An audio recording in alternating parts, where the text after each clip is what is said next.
Hello, everyone. RT Bear here, coming to you live from Hack Shack Studios. Hope everybody's doing good. Hope everybody's doing well. And these holidays, this holiday congestion, and people doing stuff and getting their shopping done and all that. I hope that's not bringing you down. I hope, if anything, it's bringing you up. I've already been to a couple of Christmas get-togethers, as it were. We did one Monday. And I think something before that, I can't remember. But we have a couple more, man. The T-Bears here in Texas we're like party animals here. So, yeah, I hope everybody's doing good, getting their shopping done and all that sort of stuff. I got to go out tomorrow and get some more junk for my wife. And yeah, this is the time of season that you buy a bunch of junk. I think she'll like this, right? You just kind of walk the aisles. It's like, I think she'll like this. I'll put that in the cart, and then you just keep walking. But anyways, I hope everybody's doing good. I know there's a lot of competition, so I do appreciate all the eyes that support us, all the people that come in and support the Pontificators. This is a great show. We've been going for a long time now, and loving it. So we do appreciate all your support. And if you could give a thumbs up and maybe tweet this out so we can get some more eyes on it. It always helps. The numbers, actually, if you're a number watcher, are going up.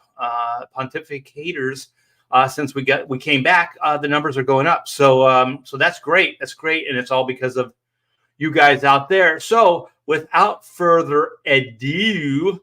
We got a full house here. We got a full house. So let's get hey Rob, wake up. Rob's chewing something. What's he doing? Are you ready? Nod your head. Yeah, he's ready. He just swallowed. He's good. Well, I think he's the newest addition to the Pontificators. Inker extraordinaire, now storyteller extraordinaire. With Death Raiders, which is in demand, and the link is in the description. Mr. Rob Hunter, how are you, brother? Yeah, Death Raider, I'm doing fantastic. I'm doing incredible. Yeah. Hey, you know what? You'll love this. I've been kind of working out. I've been doing these ab crunches, strengthening my messed up back. And I got these new painkillers, so I pop them every couple of days. I've been walking the dog, and I went to the doctor. Get this, Rob. I went to the doctor, I think it was this last Monday, and I lost 7 pounds. I've lost 7 pounds. Yeah. Now you gotta start pressing the weights. Yeah, I don't know how I'm going to do that with a messed up back, but my surgery's in January. Well, hopefully in January. So I'll be back. Strong as ever, strong like bull. Well, let's get some more guys in here. Do you mind, Rob, or do you want to just do it? We can just do you and I. Just you know what? Just the two of us. It's Yeah. I think that's probably the best way to do Pontificators. To be honest, those guys could watch from the sidelines. From the sidelines. No, we can't do that. We got. Oh shit! I see some middle fingers popping up. The mastermind behind the middle fingers. The always sexy and titillating Mr. Clint Holinsky. What's up? Oh shit! It's still there. It's all for Rob. Rob's always been an attention whore. My compatriot. You forgot your compatriot. Sold me out so fast. Well, what are you drinking, Clint? What are you drinking? In my back. It'll just put some salt on it. Little knife action. What are you drinking? And Art, just a little Christmas spirits here, but Art, I know you sounded concerned. Cheer! All nice. You're concerned about that 7 pounds you lost. Don't worry, I found it. Oh, because you went to New York City with your lady, right? Yep. Yeah, we did a little Christmas trip to New York City and did the whole. I've never been to New York City before, so it was quite the experience. It was cool. Congrats. It was very no cool. terrorist attack. great. It couldn't have felt safer there, which surprised me. Like I felt extremely safe. It was very crowded, but everybody was super nice and in the Christmas spirit. Got a lot of Merry Christmases, a lot of friendly people. We did the whole Times Square, New York Rockefeller Center. We went and saw the Rockettes at Radio City Music Hall, which was awesome, just awesome. So a very, very fun little Christmas vacation. Yeah, my first trip was in the mid 80s, like 84, something like that. And that's when Times Square was just like, it's a hoe fest. It was, it was like crazy. Now Times Square is very much like Vegas. Yeah. They got it set up like Vegas. They got the performers, very similar type of street performers. The only difference, you can't drink on the street like you can in Vegas, but otherwise, right. But it doesn't stop a lot of people. But they actually, there used to be two streets that went through that Times Square area, and they closed them off. Yeah, they did. So now, like that Times Square area, it's like a little plaza. And you can kind of walk around and stuff like that. Yeah, it's really nice. Yeah. Well, that's one good thing about the Disney money, because I think Disney went in there and cleaned it up. That's probably the only good thing we're going to say about Disney tonight. Mark it down. That was it. Right? At 6 minutes in, Art says something nice about Disney. All right. Well, you know what? We would not have a show without this guy. He is Bob, and it's Comic Book Bob. And this guy is the go-to. Whenever we need something, Bob's always there for us. So let's get Bob, the Comic Book Bob, in. Cancel pigs hashtag. You know that's trending right now. Oh, that's trending on X. Yeah. Baby. Yeah, baby. Yeah, baby. Did you see the Pixar some AI drawing of like Disney cancel pigs? Yeah, they jumped on that fast. It's in the Disney style. It's pretty funny. Yeah. You know what? Yeah. We all got to thank Mark Millar, because SJWs was too nice of a term for these scumbags. Oh, dude, he bent them over and he just broke it off in their ass. Yeah, he did. Well, it's amazing. Like Comicsgate has been talking about this stuff for 5 years or so. And we got a lot of traction. I think we actually inspired a lot of people and brought a lot of attention to these issues. And it's amazing how in a really short period of time, Mark has swooped in, basically echoing everything we've been saying. And it's like, oh yeah. I think Mark heard Bob Iger say, we need to focus more on the stories than pushing an agenda. The second Mark heard that from Disney top down, like, these guys are at the top of their game for a reason.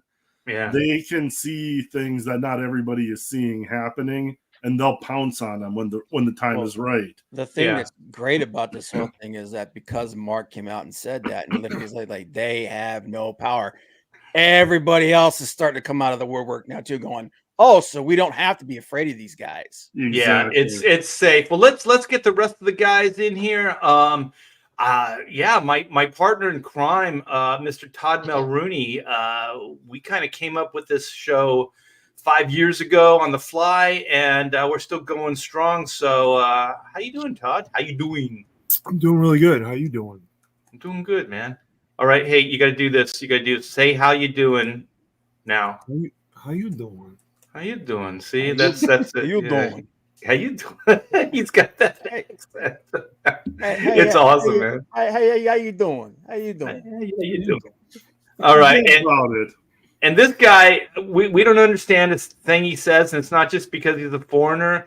It's because he's usually drunk or high or something. And no, kidding aside, man, Pedro is a brilliant artist, animator. He does a lot of these. The trailers for a lot of different comic book properties and stuff like that. The guy is really, really talented, really, really fast. And I only work with the best. So Pedro did a little book called Black and White High Octane.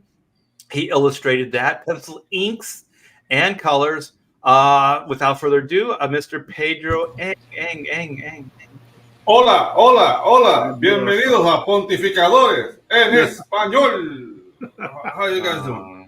Oh no! Oh, hey! Oh, there's Pedro. Bilingual Hey. pontificators. Art, your garden is Yeah. making weird noises. My Yeah, what? yeah. Oh, Dude, like I'm gonna translate all you guys. I'm gonna do pontificadores en español. Right? People are gonna love it. How do you say Oh. how do you say cancel pigs in Spanish? Oh, puercos canceladores. Puercos this sounds like a wrestler. I like that. Yeah, That's a Got a little luchador. flair to it. yeah. Was it- Was it Porcos? Puercos? Sí, puercos. Porcos. Yeah. Yeah. Mhm. Puercos canceladores. Did Yeah, there you somebody go. say? Did somebody say porcos? Porcos. Yeah, there you go. Cancel pigs. How do you The say? thing that- How do you say hashtag, Pedro? Hashtag? Oh, we say hashtag. There's no translation for that. Or There's no translation.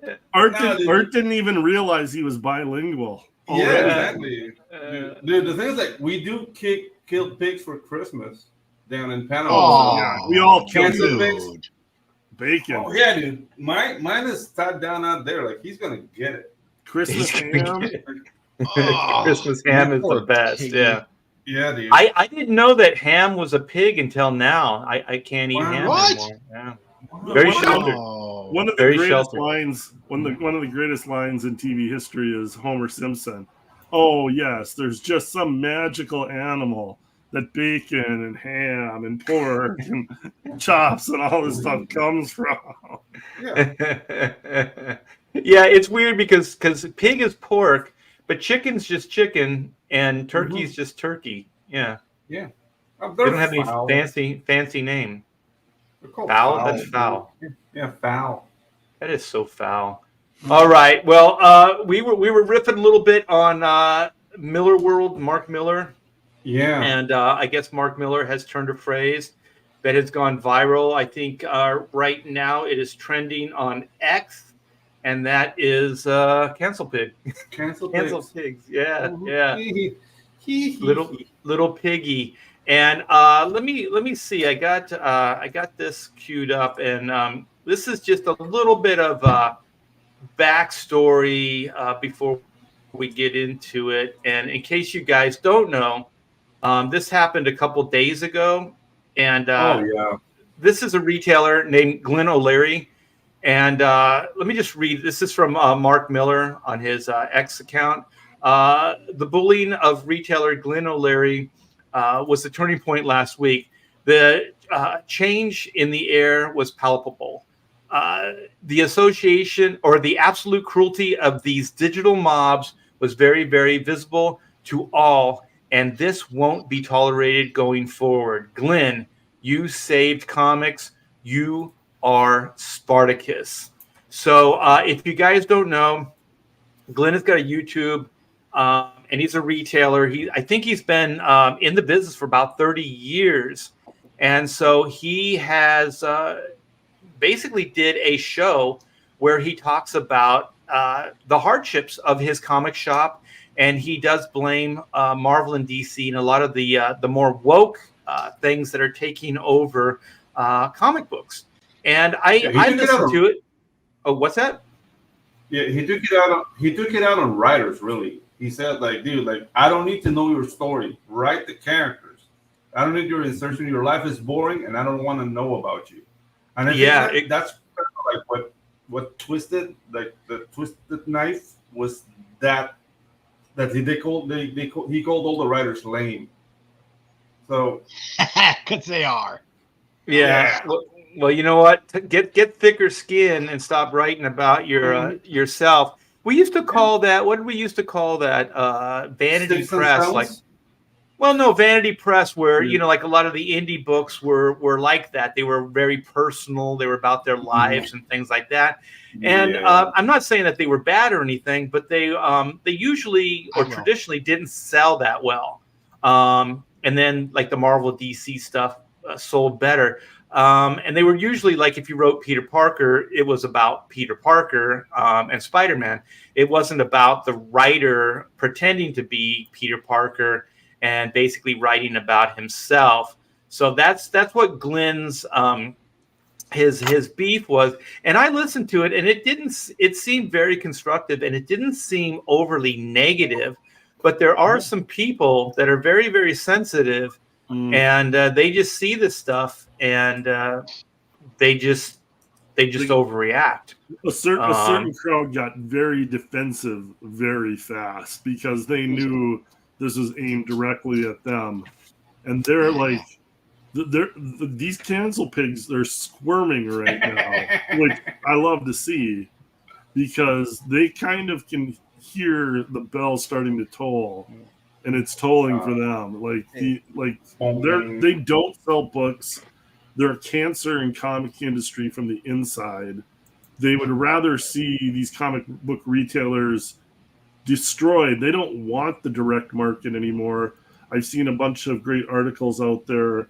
Valerie D'Orzio has posted a bunch of stuff on Twitter. She's a ex-DC editor and has interesting insight to all this. But like, she's called out the Whisper Network and these cancel pigs a ton of time. And it's this holier than thou, smug, snobbish attitude that they don't really love comics. They love what comics can give them. They don't love the history of comics. They don't love the characters. They would rather the mainstream comic book industry die so that they can sell their little high-end snob books at like bookstores and libraries and stuff. And that kind of seems to be a lot of the agenda behind this.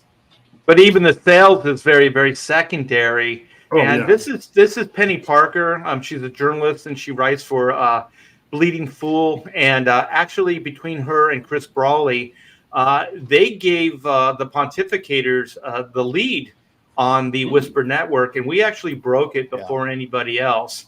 And so I got they came after me shortly after that, but she's doing the Lord's work, and she's been tweeting about Mark Millar and this Glenn O'Leary's situation. And I think she's pretty right on. She says there are two separate conversations going on in comics right now. One, business owners, creators, and fans discussing how to improve sales. And two, cancel pigs screaming about skin color and gender, and are making fake quotes about diversity being evil that fucking literally nobody said. And so this is this guy, Shy Rod. And he says, Mark Millar's behavior is not surprising. Old white men defending old white men, blaming the decline of comics on diversity, calling it evil. It's tired, it's lazy, it's ignorant, it's pushing a negative narrative to get more money towards yourself. Wash, rinse, repeat. I don't think any of what this Shy Rod has said is even remotely true, because there are numbers that are backing it up, and there are retailers that are coming forward and speaking out. So, and his name is Shy Rod. Well, I think Shy Rod goes right into the cancel pigs category. What do you guys say? Exactly. Yeah, soy boy. Sweet. Yeah, you can smell the soy coming off of them. Oh shit! Who did we lose? Did we lose Rob? Yeah, we lose Rob, and we have Chair Todd. No. We get Chair Todd. There's Todd. There he's back. Yeah. But what do you guys think of all this? These shenanigans. Freaking great. Okay. Like the things like we should welcome people who finally realize what's happening. Because I mean, some people can get riled up, like, we've been screaming for this for 5 years. Now you're coming back. Like, we should be happy. I think that everybody more people is. are realizing. Yeah, the more people are realizing what's happening, and I don't know, man. Like, I love doom and gloom, so I don't want to see like I know that the comic book industry is going to be reduced. So Marvel and DC might not be the same in a couple of months. I thought it was a couple of years. I think in a couple of months, it's not going to be the same. It's going to be very reduced. It's going to go down to like bare bones. And they have to get rid of all these people, man, because they are doing nothing. Like right now, it's just having Superman having tacos with his gay boyfriend. It's like, wow, the excitement, the adventure, like. Yeah. there's no saving the. Randy makes another good point that all of these people that are up in arms on Twitter don't spend a dime on comics. They are not the hardcore fans. They're not the people that are there on Wednesday for New Comics Day. These are all people with the social agenda, the same political view. They hate anybody that is outside of their little circle of politics. So, and not only that, non-comic book fans.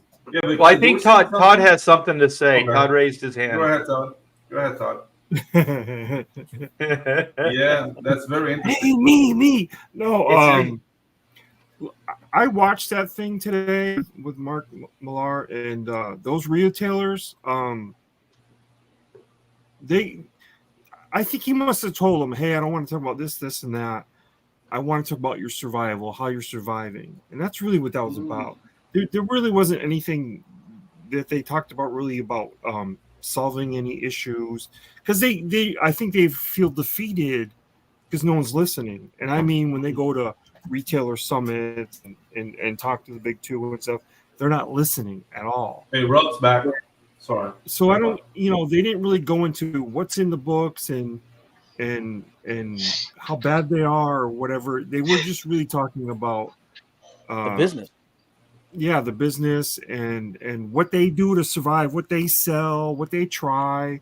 But I didn't agree with the whole idea of this long form. Like, we got to bring back the long form.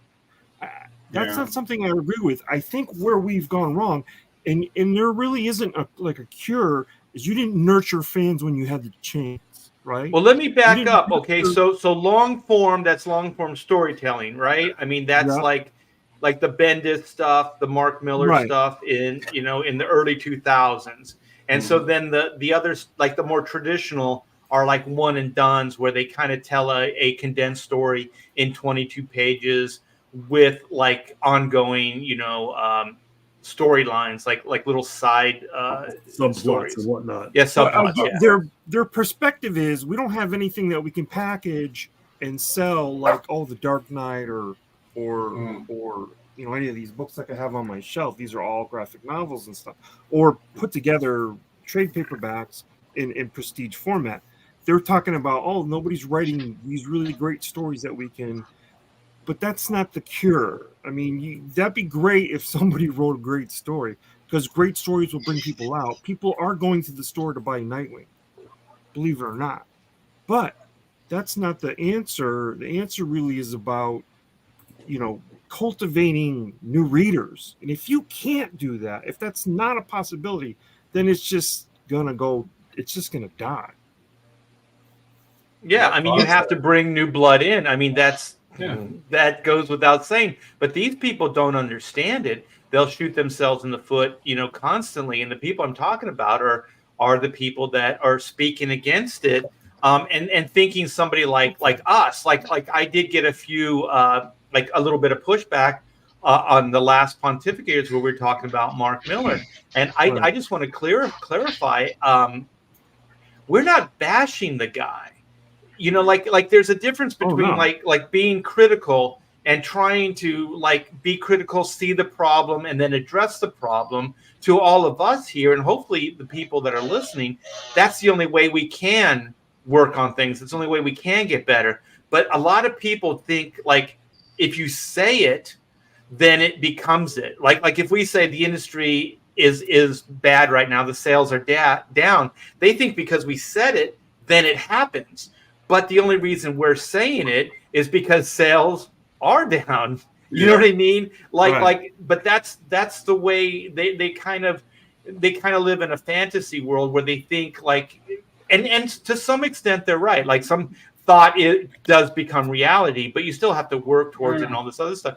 But just because you're critical, that doesn't mean you hate it, and that doesn't mean that you're against it. We all love the industry. We love Mark Millar's work. I think he's a great guy. I've hung out with him a couple times, and I think he has a great point of view, and I think he is coming from the heart. I think he sincerely wants the industry to do better, as we do as well. So I just want to let people know, anybody that was overly critical and wrote me. I do appreciate your points of view, but also remember, this is just our points of view. You know what I mean? Like that's all it is. So you can discount it. You can Rob. No, it's the right. It's the right. It's gospel. That's the right thing. Yes. It's gospel. It's the Okay. word. Okay. All I know is some great arts come out of this friggin' thing. It's the alpha and the omega. Yes. The beginning and the end. Great arts coming out of this cancer. Ooh, I want to be man. the You want end. to see some of it? Yeah, you do. Yeah, you do. Omega Hunter. The other nice thing about this is finally seeing some of the big name pros actually touch on this subject, because I mean, believe it or not, there's big name pros that won't approach this because they're worried about. You mean like Jim Lee and his lunch? They're worried about their. Oh, they're yeah, worried about their dude. I don't know if I want a Jim Lee sandwich, man. Like, What the hell? Jim Lee turned into like an old lady. yeah, dude. Do He's you- like, his nose. What's up, The Todd? bread is toasty. I do Comic believe books in that are bleeding idea out. that He's if sharing Jim did lunch. something, it would sell. Like Mark Silvestri did what he did, and it sold. Yeah. But it Right. still didn't sell. It didn't sell anywhere near where they thought. And it No. didn't. You're not going to hit those numbers anymore because those people aren't interested in that many people aren't interested in buying comics. It's Well, baby it's steps. just like Baby what steps. this industry thinks. Yeah, baby steps. This Yeah, industry stop the thinks bleeding they first. do one thing, and then everything That's changes. the solution. Like, Yeah. but the thing is, like, it has to be over a period of time. Like, there's been a lot of great ideas, and some of them have come from Jim Lee. I do remember the New 52 where they started, like the digital program, where they were offering, digital comics. And I still feel pretty strongly about that. I still think that can work, but it has to be thought out. And so that they were running ads. They had commercials and they were running ads and stuff for the New 52 digital line. And the ads look great and everything. And they look fun. They look like something you'd want to be involved with. But you can't do it for 3 months. You can't do it just for 6 months. You can't even do it just for a year. You have to keep going. So when you have these initiatives, you have to keep at them constantly, or as soon as you put them in, they go away. You know what I mean? So you have to. You think they're gonna come? You think they're gonna come with a comic and a sandwich initiative now? Well, if they did, they might sell more. Yeah, probably. It wouldn't hurt if like you built stars. Like they were always afraid, well, look what happened to us. Yeah. That's not going to happen again, because that can happen right now. Anybody can go do whatever they want, wherever they want. Yeah. And they can give it a shot. They can try. But if you don't build those stars, you won't get the same interest in books. Yeah. Because what you want is to build a guy who people like, and he's engage your fans. And then he goes, okay, I'm leaving Batman and I'm going to Superman or whatever, and they go with them. Jorge Jimenez, R.P. Silva, these guys. Greg Capullo, yeah, they have that kind of a thing going. You need to build more of those. Yeah. They have guys that are talented, like Rafa Sandoval, that you could do it with and stuff like that. These guys, when you engage with them, like, oh, that's really great, they say, oh, thank you. You got to do more than that. You got to be a little, like, maybe you take 5 comments and you answer them and say, hey, I'm glad you like it. That's my favorite character too. You got to do some more. The thing is, it's just like major motion pictures that like blockbusters that we used to, know and love. It's a combination of the story, the product itself, and the actor. So like not all Tom Cruise movies were blockbusters, right? Like as far as sales, not all Tom Hanks movies were very successful, but you get that person with the right property or the right story, then all of a sudden you connect. So I always thought like comics were like that. So the artist is the Tom Cruise, is the Tom Hanks or Mel Gibson or whoever, the Bruce Willis, these A-listers, right? So they can go on and there's going to be a certain amount of interest with whatever book they do. But if you get them in with the right writer and the right story or the right IP, then all of a sudden you have a hit. you know? And so that's how I always thought of it. But since the Image days, the industry itself has done everything in its power to denigrate and lower the status of the artist.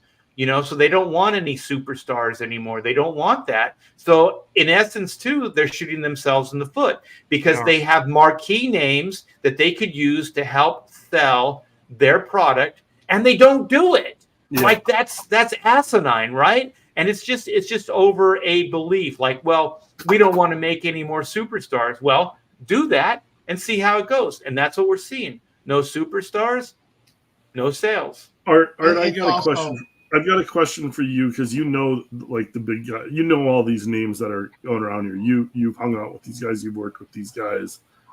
Do you think CB Cebulski and Jim Lee? Do you think Mark Millar can make a dent with either one of those guys? You mean with what he wants to do, which is bring like A-listers in and take these IPs and get them to like pull their head out of the sand and like pay attention, like care about what's going on even. Like, no, to be honest, I feel like I got to say these things too, because not that I mind people coming at me, because I don't, but I just want to be clear that this is my point of view. I think that if CB or if Jim Lee wanted to do it, they could do it. It's not like Mark has to step in and go, hey, let's do this. Like Mark is this mastermind. Once again, I'm not putting Mark down. I'm just saying these are obvious ideas. Like to all of us, it's like, we'll get some A-listers in there, write some great stories, and get some eyes on these books, right? Yeah. Right? It's pretty basic stuff. Yeah, so I think, I think this is where you were going to, Clint, with that. You just wanted to get my input. That I think they could do it. They're just not doing it. Yeah. Well, it's I am curious about, because I'm not in the industry with Marvel and DC anymore. I always felt when I was at DC that Dan DiDio kept track of all of his guys. Like, hey, what's this guy doing? I want to move him over here. Yes. If we move this pencil over here, this penciler works really great with this writer or this inker. Like, they kept track of all those guys. I don't know if they really do that anymore. It doesn't seem like when you look at new books, it doesn't, like, look at how they lost Ivan. Like, Ivan Rice was their last big guy. He's just gone. You know what I mean? Like, is Ivan not doing anything? Actually, he's not gone. He's doing an independent project for DC, right? Is he doing just Teen Titan? Hang a minute. Yeah, no, he's not. He's Ghost in the Machine or whatever. Yeah, he announced. That's not Ivan Reyes. Yeah, it's Ivan. Yeah, it is. Yeah. He announced on Instagram he was leaving DC. Yeah, he's doing an independent project, but the Titans thing I think is coming out now as well. But it's only one issue. His swan song. You know, he's doing that, and they're publicizing the hell out of it because they know. You know, when was the last time you heard Ivan Rice's name drawing something at DC? I don't know what Ivan Rice has been working on for the last 6 years. No, it's been he did Batman and the last Superman. 6 years. Yeah. He did the big Crisis thing. Or Deceased, it was called, right? Yeah, only because I follow Ivan on his Instagram, not because DC really put it out there. Yeah. You know. Yeah, it was Ivan. On December 3rd, he announced he was leaving to go to Ghost Machine. Yes, that's Ghost Machine. And it looked good. The logo looks cool and everything. Yeah. That looks kind of like a neat little thing that's going on, because those are like Gary Frank is one of my favorites. Yeah, that's Brian Hitch, Jason Fabok, Peter Tomasi, Francis Manipul, Gary. That's Jeff Johns' company, right? Brad Meltzer and Jeff Johns. Yep. And all that is he's taking the Mark Millar model and he's going to try and shop stuff out to. I mean, he's an executive producer on a ton of DC movies, so I'm sure he built up a ton of Hollywood connections for production deals. Like, so this whole thing is create movie projects through comics and then get hooked up into production deals. I forgot Jeff Johns' wife, Anessa Dorsey. I don't know if he's still married to her, but she was a Warner executive. She was it Cartoon Network or Kids WB or one of those? I took a meeting with her. Yeah, and she goes, you know, Jeff, that's my husband. So, so Jeff definitely has those ties. I think he worked with Richard Donner early on. Yeah. And so he definitely has those connections. But I just want to say, and once again, this isn't a slight to anybody, but a little too late, like if Jeff Johns would have done this like 8 years ago, he would have, production deals and stuff. But I think it might be a little too late because I do think he didn't need to. He was making it. Jeff wouldn't do that 8 years ago because he was making his way up at DC. At DC and Warner Brothers. Yeah. But look how that worked out. I still think it's better to go independent because I think like what we've all figured out, I mean, on some level we're untouchable, like nobody is our boss and nobody can really hurt us. So they can't hinder us and they can't really touch us. So it's all based on how much you want to work, get out there, talk to people. The whole company for Jeff, it feels like it was his backup plan if everything turned to shit. And I mean, but if he would have done, if he did what Mark did, 8 years ago, when Mark did it, I think he would have those production deals and stuff like that. But I think that Mark stuff, what Mark does is his formula is pretty easy. He takes two different iconic ideas and he melds them into one. If you look at almost all of his IPs, that's what they are. And they're then obvious. there's one deviation. And when I was doing the Hollywood Shuffle, I was with Circle of Confusion, Dave Alpert. And he told me, he said, think about your pitch as a trailer.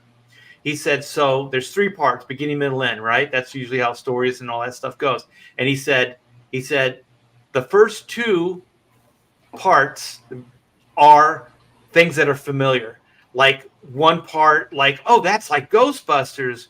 Oh, that's like Predator. You know what I mean? And then the last part is where you throw the curve, right? The last part of the trailer is the stuff that you've never seen before.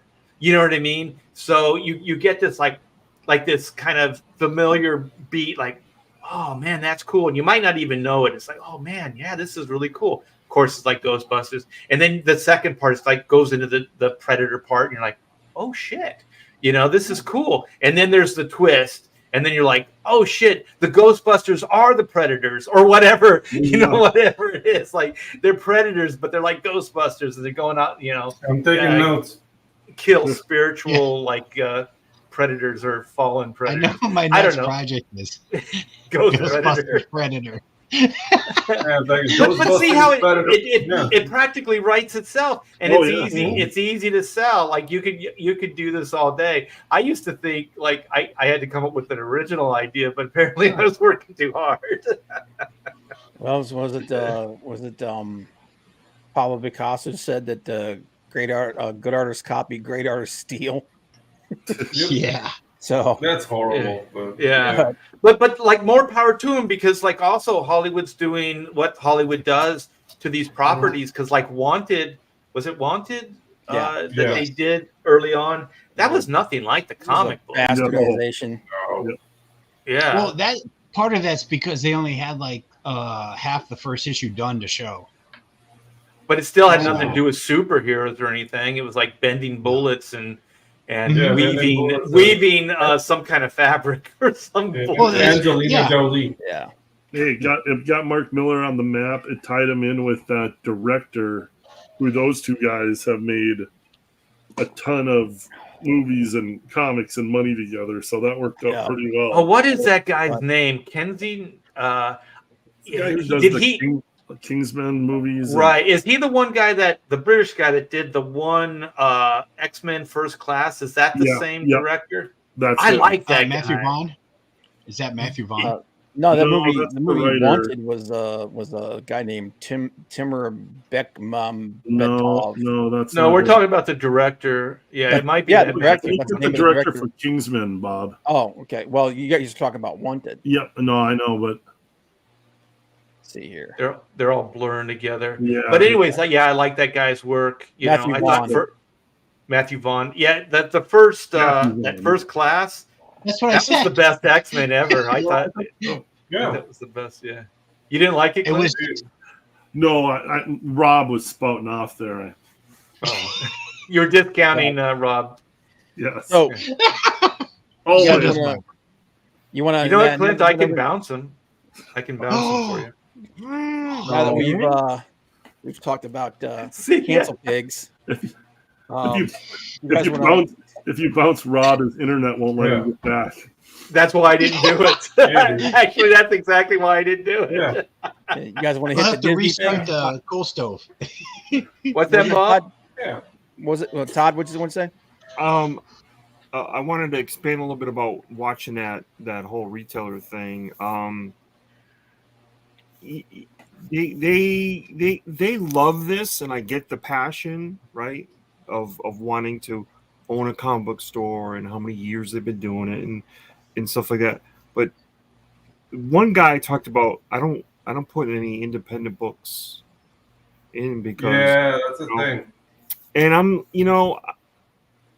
I don't know what readers you have that are, if you guys like, because it didn't take me long to kind of, when I became an adult, to go, let me expand my horizons, let me figure some shit out, right? So I started reading things like Mr. X and Puma Blues and these great independent books that I knew were sort of from the New England area. And then I went beyond that. I was reading all that Aerosol stuff where Dale Keown got his start. So I don't agree with that. I wish you got those books for less. I get that part of it. Like they're raping you a little bit, but I do think you got to cultivate your like when you see people start to get sort of disenchanted with the industry or the books they're reading, and you need to cultivate where they go next, because that's how I did it. My comic book store owner, he pushed me around a little bit, and he told me, give this a shot, you'll like this, and give this a try. And if I hadn't done that, the things that I got to read and explore and stuff might have made me a much more rounded creator myself. You know what I mean? Well, by Todd, but going outside with that the movies. box. Yeah, but if he gets any new customers, it's from the movies. You know what I mean? It would be really hard to say someone who came in and just saw Spider-Man or X-Men or one of the Marvel movies and go, oh, yeah, we have Marvel comics. We have X-Men comics, but here, take a look at these indie books. That would be, No, really. I don't mean it that way. I actually mean it.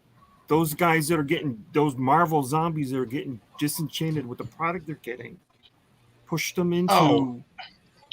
I don't. You know what I mean? I don't know if they would listen that way. Death Hunter or Death Ring.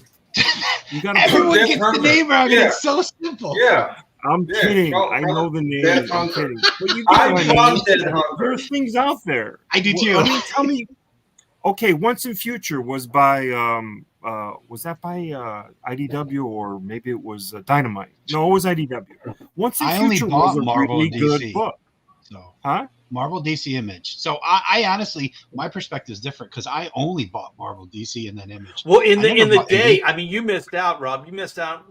I'm a little older than you guys, but it's like I remember Eagle Comics bit. when the Judge Eagle. Dredd stuff started coming out, and I was like, holy shit, what is this? And I think they were imports at the time, So comic shops that had connections got those, and then there was like Mr. Monster, and there was a bunch of like cool independent comic books I can't think of. I'm blanking, now the stuff that I got as a kid. But I never discriminated really. If it looked cool, I picked it up, whether But it was Marvel, DC, or independent. Hey You're guys, I talking gotta about go. sorry. But Yeah, I go, Pedro. gotta go because I've been invited to Pizza Medi's show. I'm doing the notes and website got you. So now we know. Oh yeah, we got you. Well, tell Pete we said hi, and he's got to get his ass in here. He used to be a pontificator at one time. Yeah, I'll give him your love. So see you guys. Awesome. The show was awesome. I wish I could stay, but yeah. All right, break a leg. Let me expand upon my point as he goes. You wouldn't have. See you later. You wouldn't have Vertigo if there wasn't a popularity in indie books that were sort of avant-garde, right? And Vertigo was Vertigo was founded, just to make my point. Those guys were independently creating, like Alan Moore and Neil Gaiman. Those guys were in the indie field. But did Vertigo ever make any money? Because they canceled the whole line. They killed it like 30 years after the fact. Yeah, it had its heyday, and then I don't know. I don't know what the last good book. Yeah, they couldn't keep it going. They couldn't keep it going. So the thing with I got them for free. So the thing with indie comics is most retailers do not even open up their order catalog past the big two. No. So 90% of retailers don't order any indie comics whatsoever. Back when previews was free. Why it's not when previews was free. I looked at every single page. But that's just you, dude. We already had, like, when I was a teenager, I'm already getting X-Men. I'm already getting X-Force. I'm already getting New Mutants. I'm already in Spider-Man, and then there's Hulk. There's no more money. So you know what I mean? And there's already like most of the cool artists are on those books. And if there was any extra money, there's writing on Batman the Cult or something like that. And that's DC. So and this was the heyday. This was the heyday of comics. So think about a retailer now. It's like, why on earth would you try and order an indie comic when, first of all, there's all these crowdfunding books that are indie comics that are making money? So who's going to come and buy the indie comic from you now? Marvel and DC are your lifeblood, and you're already there. Marvel and DC are trying to squeeze every penny out of the retailer that they can with incentive covers and all of that. Like, literally, I have a ton of sympathy for any retailer that is keeping their head above water right now. I'm certainly not going to expect them to try and take risks or whittle down their profits by trying an independent comic book. So, like, right now, like 20 years ago, maybe that there was retailers that could do that, and there was a better indie market right now. But, like, the indie market is crowdfunding now. Well, think about this, Rob.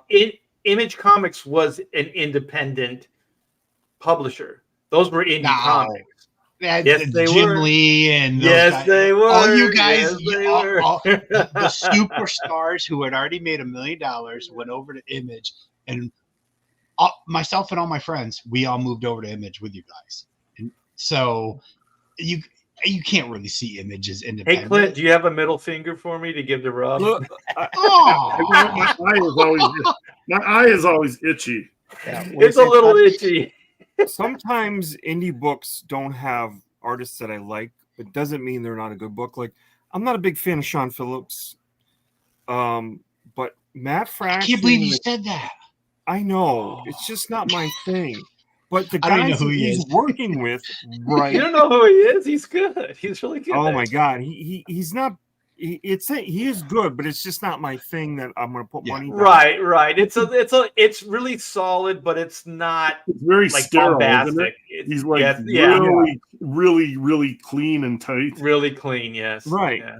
So he works with great writers. Those books are solid books that I always hear about other people that read, like me, talk about. Mm-hmm. Matt Fraction's a great writer, and who's the guy that wrote they've got a Kickstarter right now, right? Yeah, so there are good indie books. I mean, you're talking about crowdfunding, like somebody's pushing out 4 or 5 books a year, and that's not happening. So if that were to be the case, then I'd say, oh, you're right. But when someone's pushing out a book or two a year, that's That's not where indie books are. I like that Rob's arguing against independent comics and he's doing independent comics. He doesn't want people dipping into his friggin' Kool-Aid. Yeah. No, I like competition. I don't like competition. I want to be the only independent book. The only independent. But I just want to say this. I want to say this, like retailers. If there's any retailers listening, take a chance. Just purchase a couple, of our books, or contact us. And I know that a lot of us have back catalogs, and we can work out deals and just put them in your store and see what happens. I mean, at this point, you're not out anything really, and I do kind of. I don't know. I kind of disagree with the Marvel and DC. Like that's the industry. I think that those guys are both dropping the ball. Retailers have depended so much on those two companies for their bread and butter. I think since they betrayed you with the property, come to us and start, picking up our books and putting those in your store and start talking those things up. And you might just find out you'll have the next. Think about this. Men in Black was an independent. Ninja Turtles. Ninja Turtles was independent. Series. The Crow was independent. Bone. Bone. Yeah, there's a lot of Rocketeer. There's a lot of really great books that came out independently, and I do think that it is happening again. But it could happen in a more mainstream way if retailers were to kind of go outside their box and maybe just contact some of us and just, strike a deal and see what we could come up with. Because I know I know Tucci's talking about doing it, even Van Sciver. I'm not against it. I think if it makes sense, then why not do it?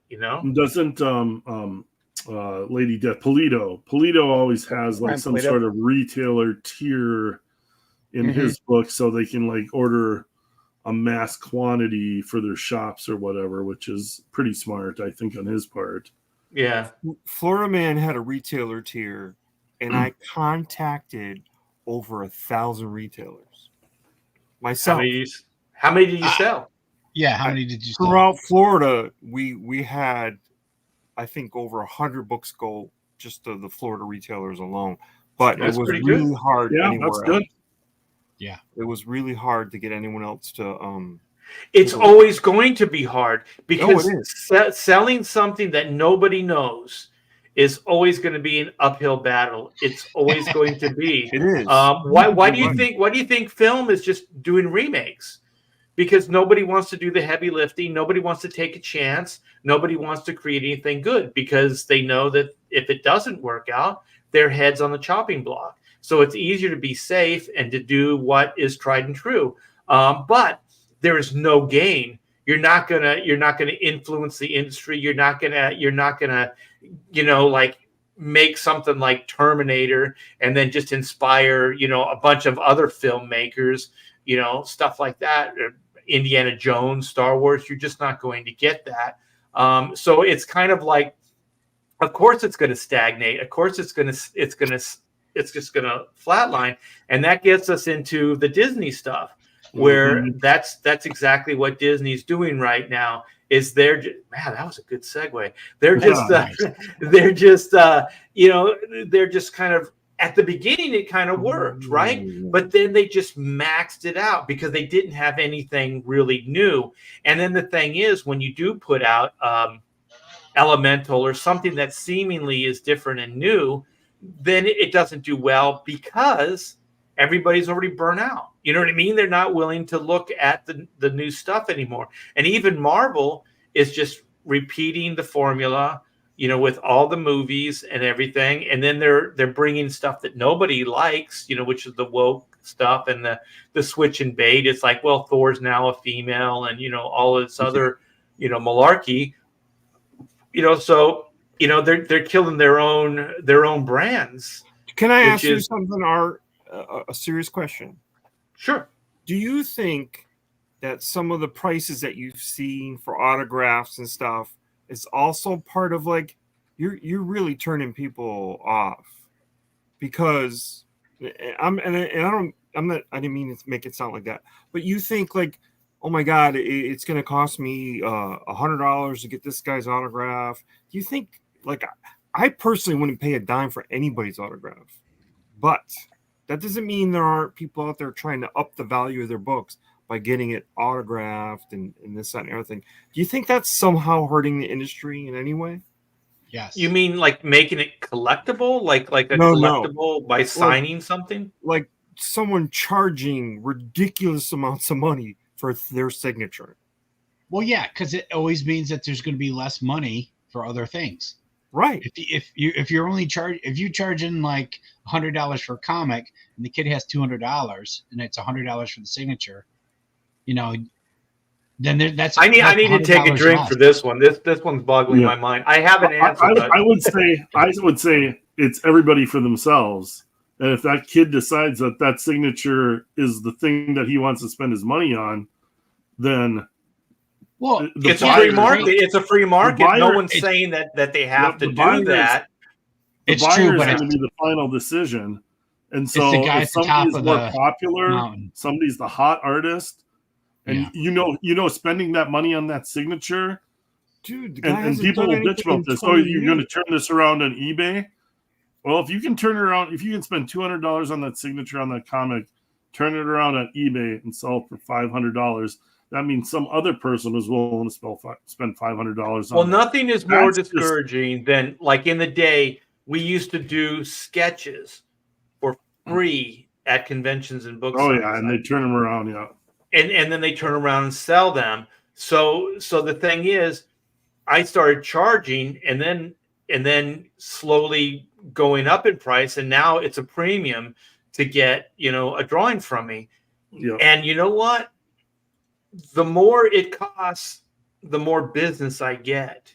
Yeah. It's a weird psychology. Wow. Like if you give something away, nobody really cares. There's no value to it. But if you start charging, then there's a value. So absolutely. I say do whatever you feel is your brand. Like some people feel uncomfortable with charging a lot. They want the people to come up and have a good time at the show, so they don't even charge for signatures. Yeah. But some people are like a little quickie sketch, a profile sketch for some kid that comes up. If it's a kid, I'll do a free drawing. And then sometimes old guy who's an obvious hardcore collector, you're gonna charge him the full price because he's probably gonna turn it around. Right, or I don't discount my artwork anymore because this also hurts where somebody buys it, you cut them as a deal, and then you see it for resale for what you were going to charge originally or even more. And then that becomes very discouraging. So I say manage your business however you see fit.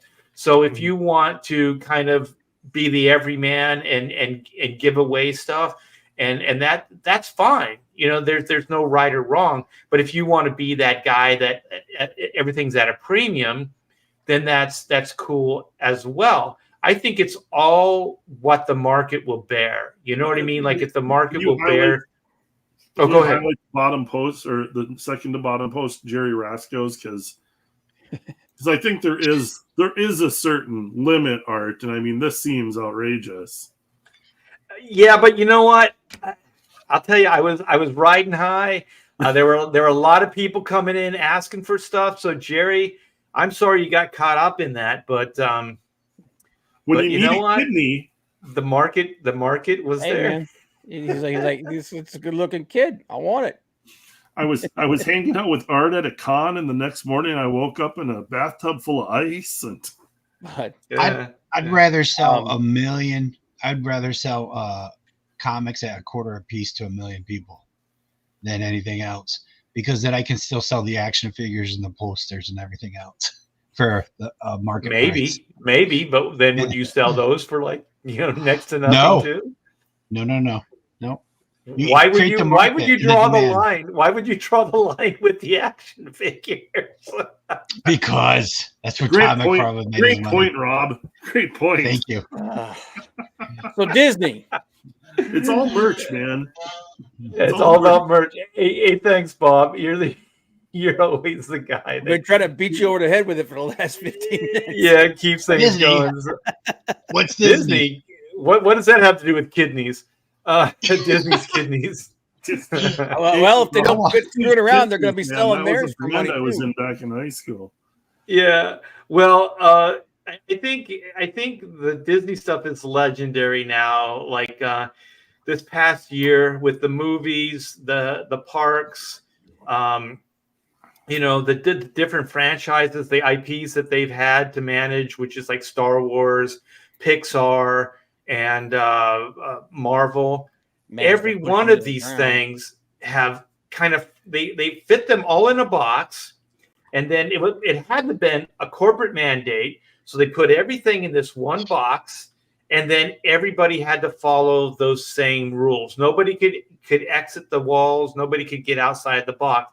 And I do believe that it was Bob Iger. So Bob Iger throws a lot of other people under the bus. Bob Chapek. He blames COVID. He even blamed like Disney over the summer, Disney World on humidity. This guy, is just a complete liar. He is completely out of touch with reality. And I think, and this is what makes me sad. I love the Disney stuff. Like right behind me is like Disney Gallery. From the Disney Gallery, I got a poster, and I got a bunch of animation cells from classic Disney animation. So I'm a big fan. I have been since I was a kid. So to see this guy actually use this company that has a legacy attached, which is Walt Disney and Roy Disney, they built this thing. They have a template, and it freaking works, right? It works over centuries, over decades. They have built this thing, and it's worked generationally, right? So if my generation had a good time with their folks, then they want to have their kids have that same experience, so on and so forth, right? Watch a Disney film, go to the parks, whatever it is. And now it's like they just don't even care about the legacy of any of this stuff. And Iger, I think fundamentally, he wanted to become president.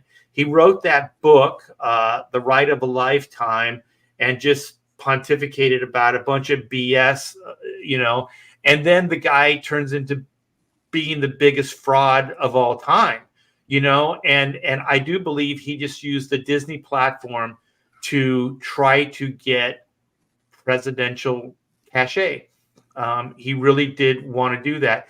And I do believe the reason a lot of this wokeism, SJWism, all this stuff is happening because I think that's power. If you can get somebody to change their way of thinking, like if you can say, that's not blue, that's black, and then you can convince enough people that that's fact, that is power.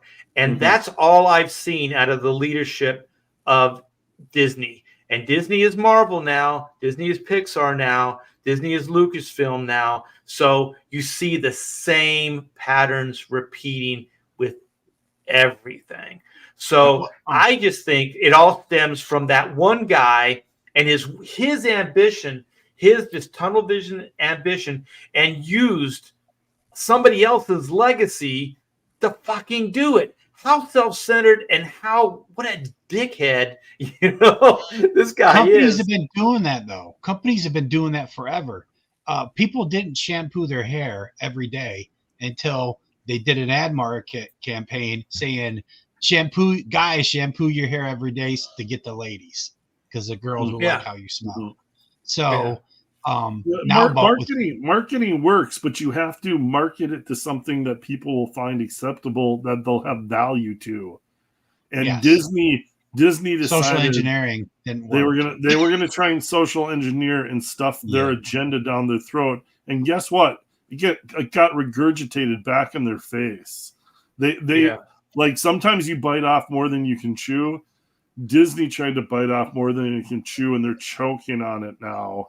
And they're trying to quickly, like this will all be fascinating to look back at 5 to 10 years from now. I'm hoping that like There's the still comics. Marvels. Well, I'm hoping there's still comics. Yes, and I'm hoping that the Marvels movie is kind of that dagger in That the wake-up throat call. of Not from ESG and DEI and all of that No. agenda-driven bullshit. Not from what I've been Machine. hearing, man.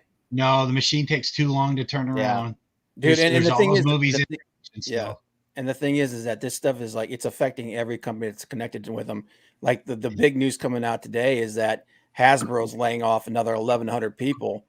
They laid off 800 at the beginning of the year. That was connected to what was it, D&D and Magic the Gathering, because both of those went crazy woke. But don't you think that's happening because of the woke? And it is. Yeah, but they're going to try to survive. Yeah, but they're also connected to Disney, and now because they can't move toys, and what's their biggest toy line? Star Wars and Marvel. Star Wars, yeah, Marvel. So they can't move the stuff, and so the situation that's happening with Disney, where Disney's tanking themselves, they're tanking everybody that's connected with them. Yeah. Will it eventually change? Yeah, but how many people get burned? I mean, we're seeing. I'm not saying they're going to salvage anything. I'm saying it's going to die and kill it with fire. For all I'm concerned, because first and foremost, I'm a capitalist. Like, there will be new things that rise up that they were poorly run. They destroyed themselves. New things will rise up, and that's what Comicsgate is kind of built on. Is the big two buried themselves with their wokeness, and Comicsgate and the fan base turned their back to it. So, well, you know what's interesting about Comicsgate, and I am going to pat us all on the back, because a lot of this stuff did not exist until 5 years ago, where we started doing this for ourselves. And now you see film. There's this Angel Studios. They did the one with where the guy's getting the kids back. The Caviezel was in it. It was a huge Sound of Freedom. Sound of Freedom. That was huge, right? And Angel Studios has a bunch of movies.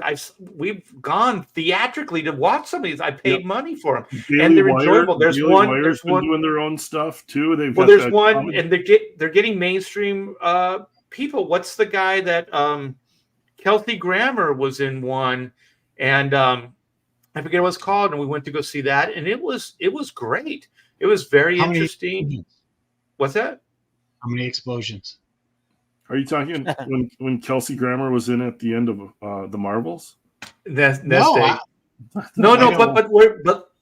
make the point. Okay, so the thing is that this is an independent studio, and they're putting out movies on a budget, and they're making money doing it. I just saw. I don't know this actor's name, but he was on Adam Carolla. You've seen this guy. He's an action guy. He was in Minority Report. He was one of the cops. He was the one that gets pushed through the sludge. He was Happy in Captain America with the bowler. Not Happy, but the guy with the bowler cap. Oh, the guy with the eyes. Dumb guy with the eyes. Yeah, that guy. He's on Carolla, and he just struck a development deal with Angel Studios. And then even thank you. And then even oh my gosh, what is it? The Daily Wire has got production. PragerU's got production going on now. So there's a lot of this independent stuff going, and even Mark Millar, and Jeff Johns, and a lot of this stuff is going on. What is it? Sean Gordon Murphy. There's a lot of people that are kind of dabbling in this because they see the merit in it. Because when the mainstream doesn't work out, what else are you to do? I remember hearing, it was either David Bowie or Prince said this, or maybe they both said it. They said innovation's never going to come from the mainstream. No. Innovation is always going to come independently. So both those two, like Bowie and Prince, at one point went independent. They broke free from their record. David Bowie was the first guy to do an online concert. Yeah, so these guys were doing it. Adam Carolla with podcasting, and all that. And so there have been a lot of these pioneers that have been doing these things outside of the mainstream. And so I think I don't know if it's ever going to be that big, like big enough to take on Disney or Warner Brothers or these big old beasts. But I do need hits. Well, the thing is the thing, and I mean, after a year like Disney's had, they lost over $750 million in their just on their films. They didn't make any money. They lost almost $750 million from their film division.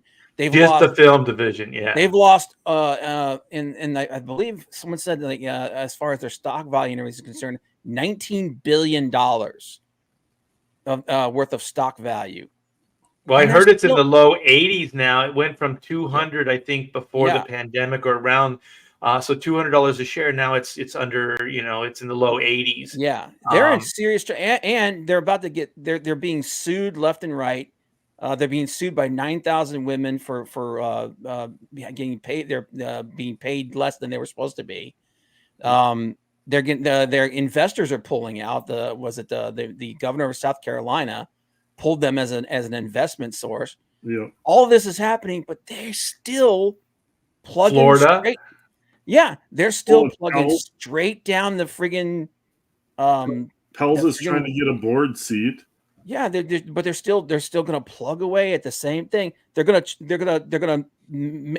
make noise saying that they're going to adjust, but from what I've seen, they're still going to push the same shit. Yeah, they fired their diversity, that diversity lady, that got them in all the trouble. They fired her, and then recently I heard they hired another diversity supervisor, whatever the hell this position is. It's like, like on one hand, it seems like you're going in a direction that's good, and then you can tell it's just to pacify, people like us.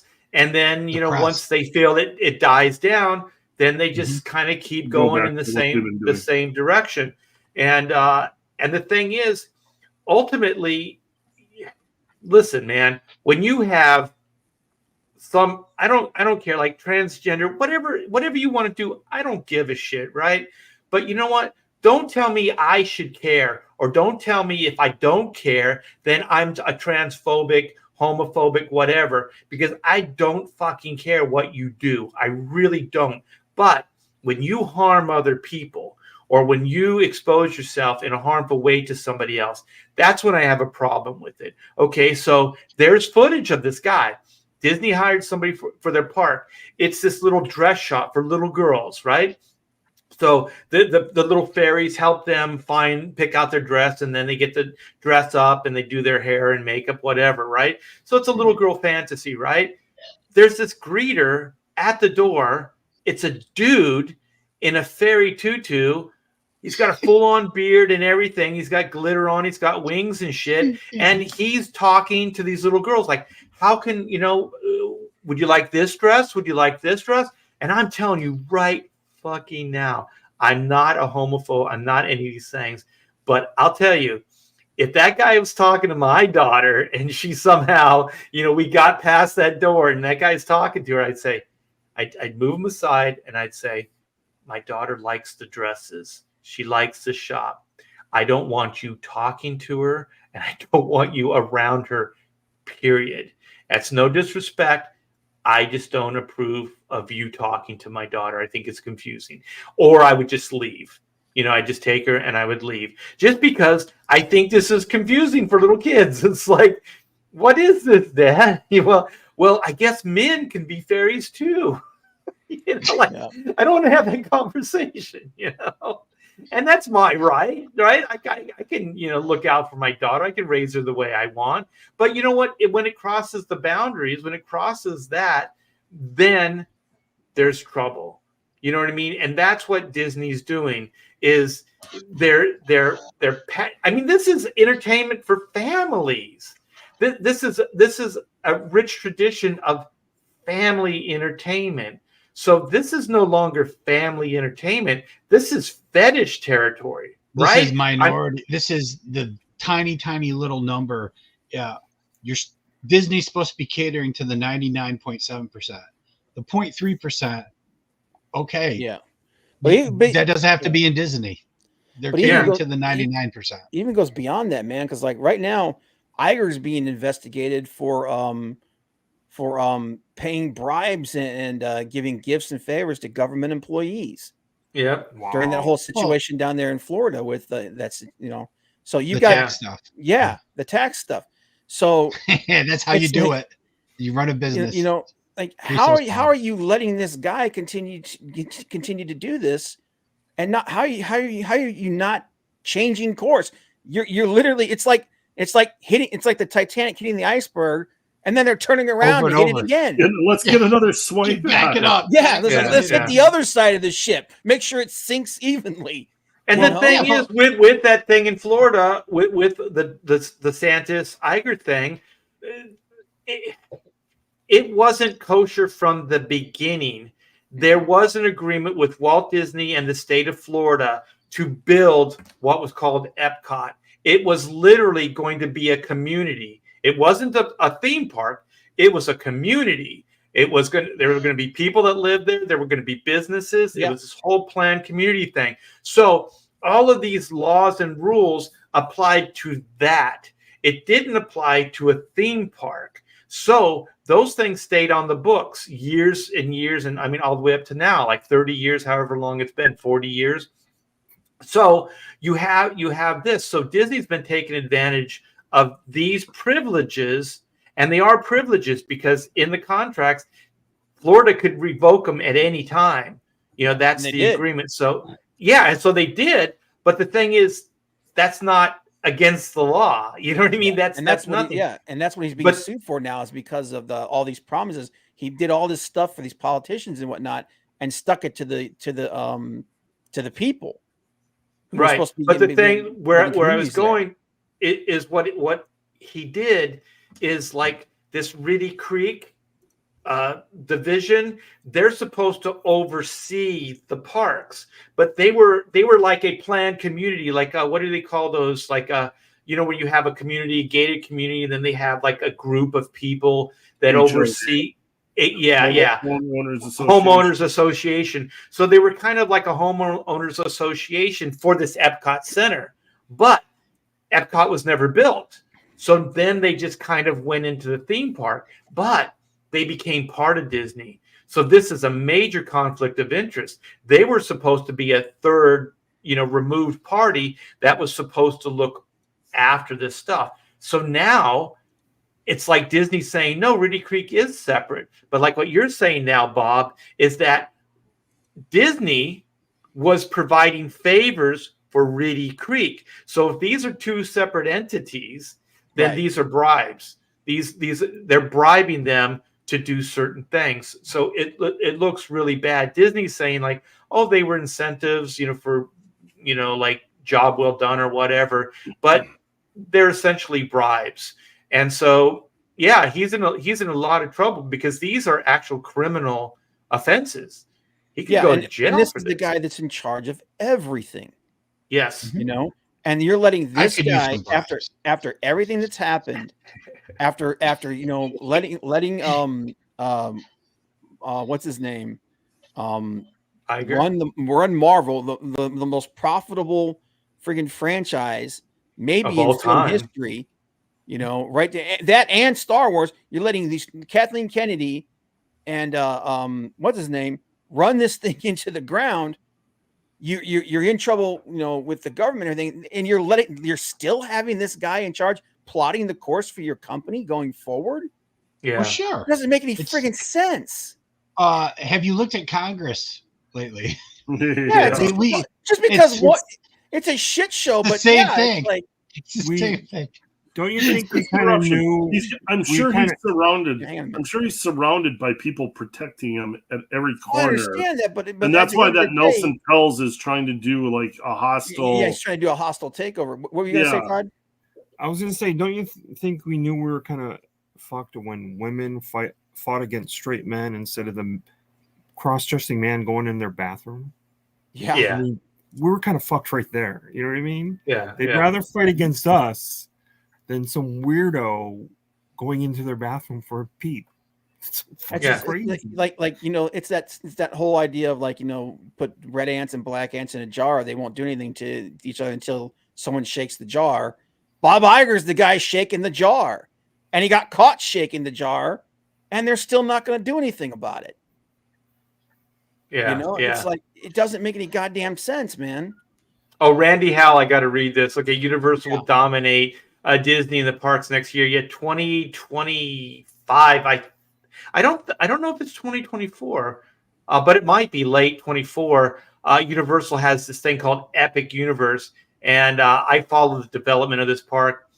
Absolutely mind blowing. Like it is going to be so freaking cool. You know how like Disney has like they call them omni movers. So there's like these little chariot things, and they drive along and they kind of move, and so you get to see the scenes. It's like the Haunted Mansion or whatever. Well, Universal has patented this thing, and it's called a KUKA arm. It's like you see these in like factories. They're like robotic arms, and they like pick up cars and put the bodies here, and they do that stuff. Well, they have those on a track. Harry Potter ride.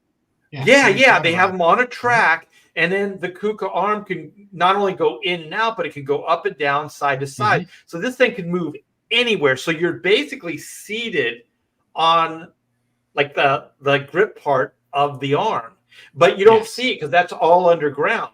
So all that shit's underground, so it can move in and out. Yeah, it's a combo of a ride and virtual. Yeah, it's crazy. And so they're building this Universal Monsters thing with this KUKA arm deal, and it's like, holy shit, man! And they're going to have like the audio animatronics and all this cool stuff, and then they have what is it? They have the Nintendo Land or whatever. Oh, so there's a Donkey Kong ride, and they figured out a way that, like in Donkey Kong, like the Donkey Kong cart, it could jump the tracks. Well, Universal figured out how they can jump a roller coaster track, and it's fucking nuts. Like, so the car comes up, the track is broken, and then the car will actually leap over the broken section, and it's like, holy shit! Like, this stuff is beyond Disney at this point. Disney's not pioneering shit. It's all Universal. So yeah, you're right, Randy. I think Universal is just going to destroy Disney. And the only reason that Star Wars park, Galaxy's Edge, exists is because of Universal's Harry Potter. And Disney had the license for the Harry Potter stuff, but Disney wouldn't play good with what's her name, JJ or was it JK Rowling? Yeah. So she was, so she had a deal with Disney, and so just as an aside, she went to Universal and saw what they had to offer. They destroyed Disney's plans, and so she pulled away from Disney and decided to go to Universal. And I tell you, man, those Harry Potter parks, within the Universal, they're destroying like immersive, like Disney thought they were immersive.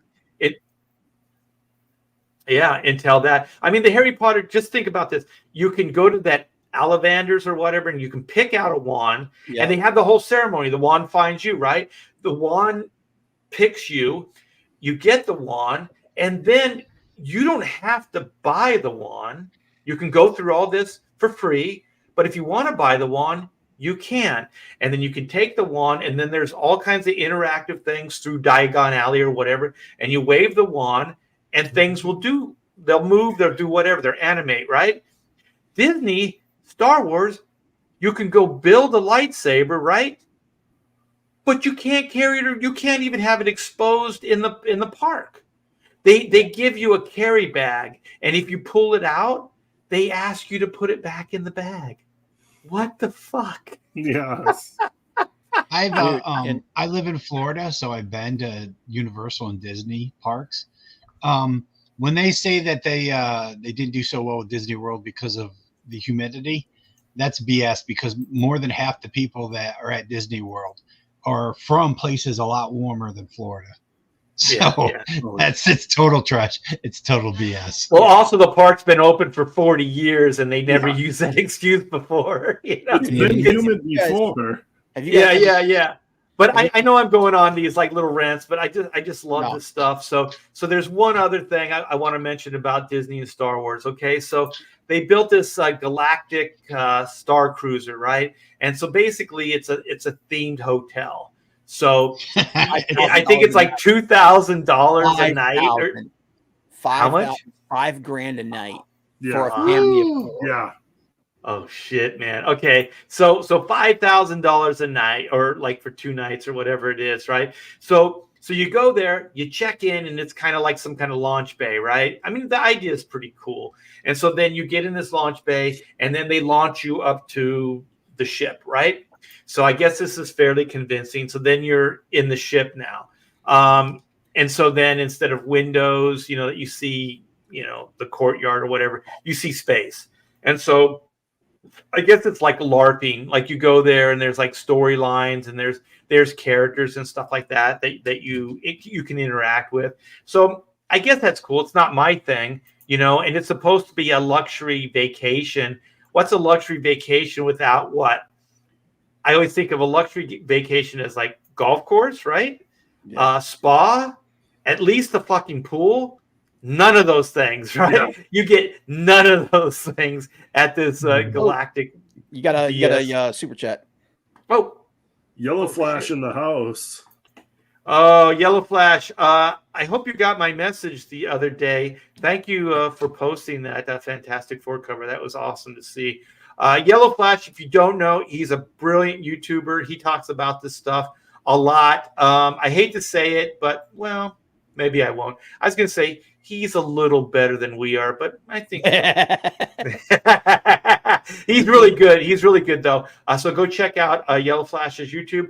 $20 super chat. I've been reading a lot of your older work lately. Art, cheers. Yeah, thank you for that. There's a little bit of work out there that I've done, so I hope you enjoy. That's what the whole purpose was for, is entertaining. Yeah. He was a huge help in promoting Superiors. He spotted Superiors and really gave a shout out. So that was a huge help for me with that campaign. Yeah, he's a good guy. He's a real good guy. But okay, so you have the Galactic, you know, Star Cruiser Hotel. I think it looks like a bust, you know. But anyway, some people that went on it really enjoyed it.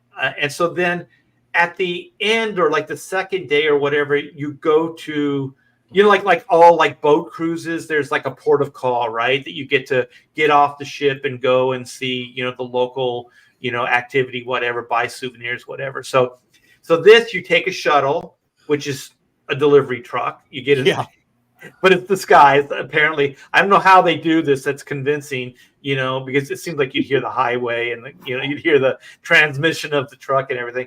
But anyways, they drive you from the hotel to Galaxy's Edge. So it's a back entrance, you know, because this is basically Disney World, right?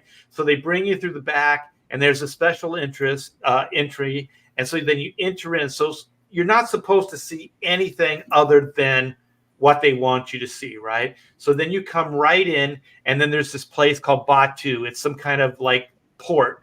But, you know, it's like there's kind of like people that are illegally, you know, exporting things and shipping things and all this stuff. And then there's the Millennium Falcon. It's actually kind of cool.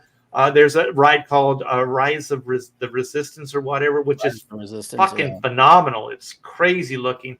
But anyways, you come in there, and then what blows and breaks the immersion is you're there with everybody else at the Disney park. Yeah. So you see somebody dressed with Mickey ears, and they have Disney bags, and they got Disney T-shirts and all this other stuff. So right there, you come in, and it breaks the immersion. And supposedly, you're supposed to get like you don't have to wait in line for the attractions, all this other stuff. And I just think like for $5,000, you should get way freaking more than that. So I was thinking a way to save this whole thing is, okay, everything is set up. What's that? They already shut the Star Cruiser down. I know, but like, if they still have the facilities, still have all that shit. They I understand they tore it all apart. They tore the building down. Yep, they tore they all the equipment, all the sets and everything have been taken apart. Oh shit! Yeah. Wow. But They're anyway, selling it on eBay. Yeah, exactly. That's the only way they're going to make their money back. You could buy the truck. You could buy the fucking truck. It'd be like Kramer when he sets up Merv Griffin's studio in his apartment. In his apartment, like, Star Wars. This is a Star Wars delivery van in your apartment. It's like you're traveling through space. It's a shuttle. Honest. But anyway, so I was thinking, like, they have these events at Disneyland. I know this is a lot of inside baseball stuff, but there's these events, like there's Christmas events, and you pay like an extra amount for them. And so, like, at a certain time, like 7:00, they close the park to all the riffraff, right? And then it's only open to those people from 7 to midnight or whatever it is, and they pay like $150, $200, whatever it is. And so then they get this special Christmas event or Halloween event or whatever it is.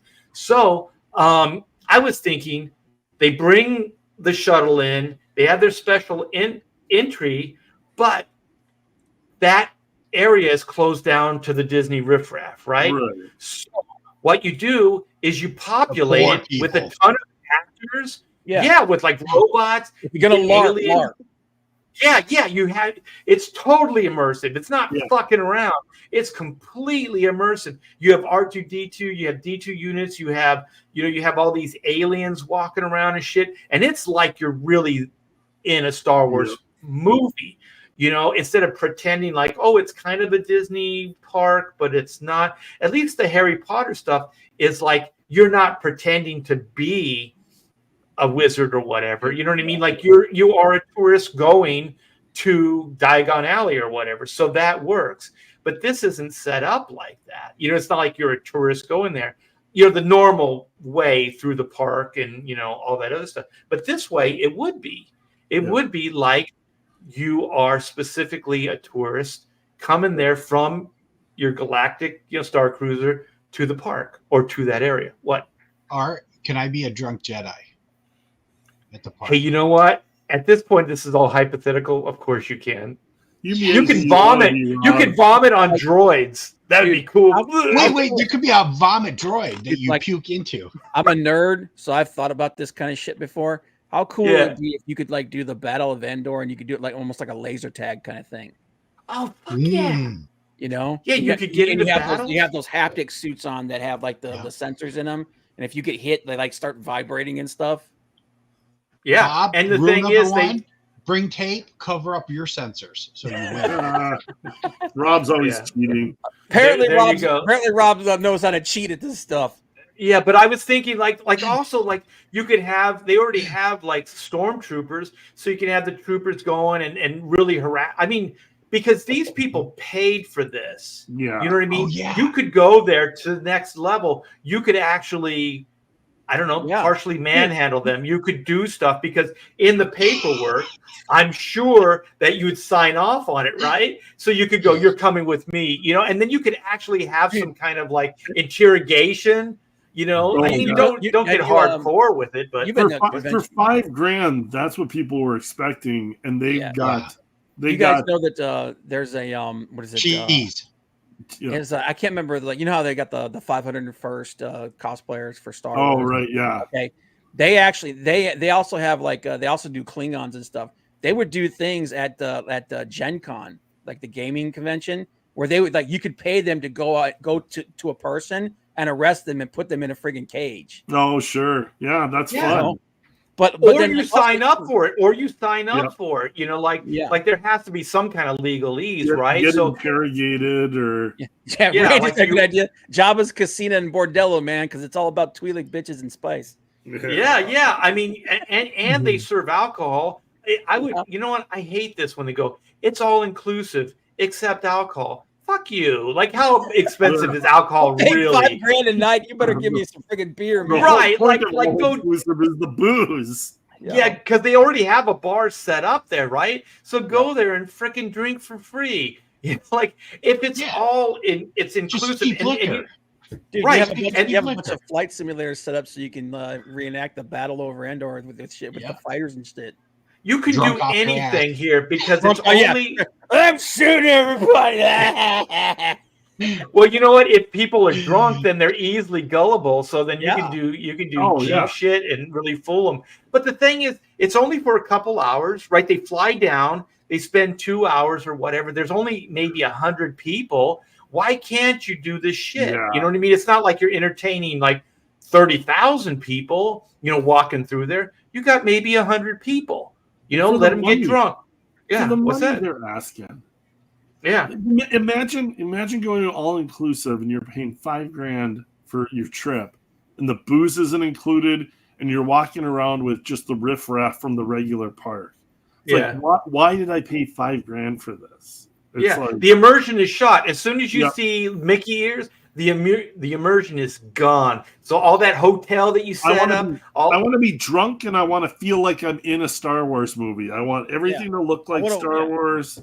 I want to walk into the friggin' bar. I want to see the Modal Nodals playing. Yeah, and when you go on vacation, that's rule number one. When you look at resorts, make sure that they don't have day passes. If you're going to another country, that's rule number one. Make sure there's no day passes. Otherwise, you'll be there with the peasants. Mendicants. Yeah, I think it would be awesome. Mentally. Also, the thing is, like, they should let you do like Kessel Run stuff. Because there's this like hijacking and like there's smuggling and stuff like that. I would set it up like that. You could make money, just Star Wars money, like credits, right? And that you could go back to the ship and use those to gamble. Like, is it Sabak or whatever the Star Wars thing is? Like that you could use these credits to go up and gamble and drink. Like, fuck, come on, man. You guys aren't even trying. No, so they didn't make it interactive enough. There was so many more things they could have done. Corporate greed. I bet they had all those ideas, and someone kept saying too expensive. And a lack of imagination. Like the old Imagineers, like when you went to Disney, you got submersed in the thing. That was part of what was so wonderful about Disney. And this has been run by bankers and penny pinchers and corporate execs. And lawyers. They had this thing. You guys type it in. I forget what Dewback is that? Which one's the hairy like elephant? Oh no, those are the Banthas. The Banthas. Yeah. They actually created a Bantha ride. Mm-hmm. So it's transportation. So it was going to take you from one half of Batu to the other, right? So there's a resistance side, or what they call them. I forget what the new orders. Oh, the first order side. First order, and then whatever the rebels are. So this thing actually was mechanical, and it would walk. And so you could get on it like an elephant. So they had like a big basket on top. Kept crushing people. You could get, well, I don't know if they just couldn't make it safe or what, but they have fucking cars. They have cars going right down freaking Main Street. They have shit that's pretty dangerous, right? So you can have this thing going like 0 miles an hour, walking down and just like holding about like 20 people in this basket and just getting rocked, but the thing is, it's kinetic energy. It's alive, you know what I mean? And it's immersive. And they just scratch that. Have droids walking around, and I understand, like, okay, if you have the riffraff, the Disney riffraff, you can't have droids just kind of beep bop bop bop bop. But you guys have all gone to cons. There's freaking R2 units like walking down like busy aisleways and shit. There's a good group of guys. I can't remember what they're called, but they build the droids and stuff. Yeah, they were so good at theirs. Were so good that in The Force Awakens, J.J. Abrams, instead of making, because when they would make the ones for the movies, they had like 15 of them, and they each did something different. These guys could make one that would do everything. So he's like, why don't we just pay these guys to make one? And that's what they did. Yeah. Yeah.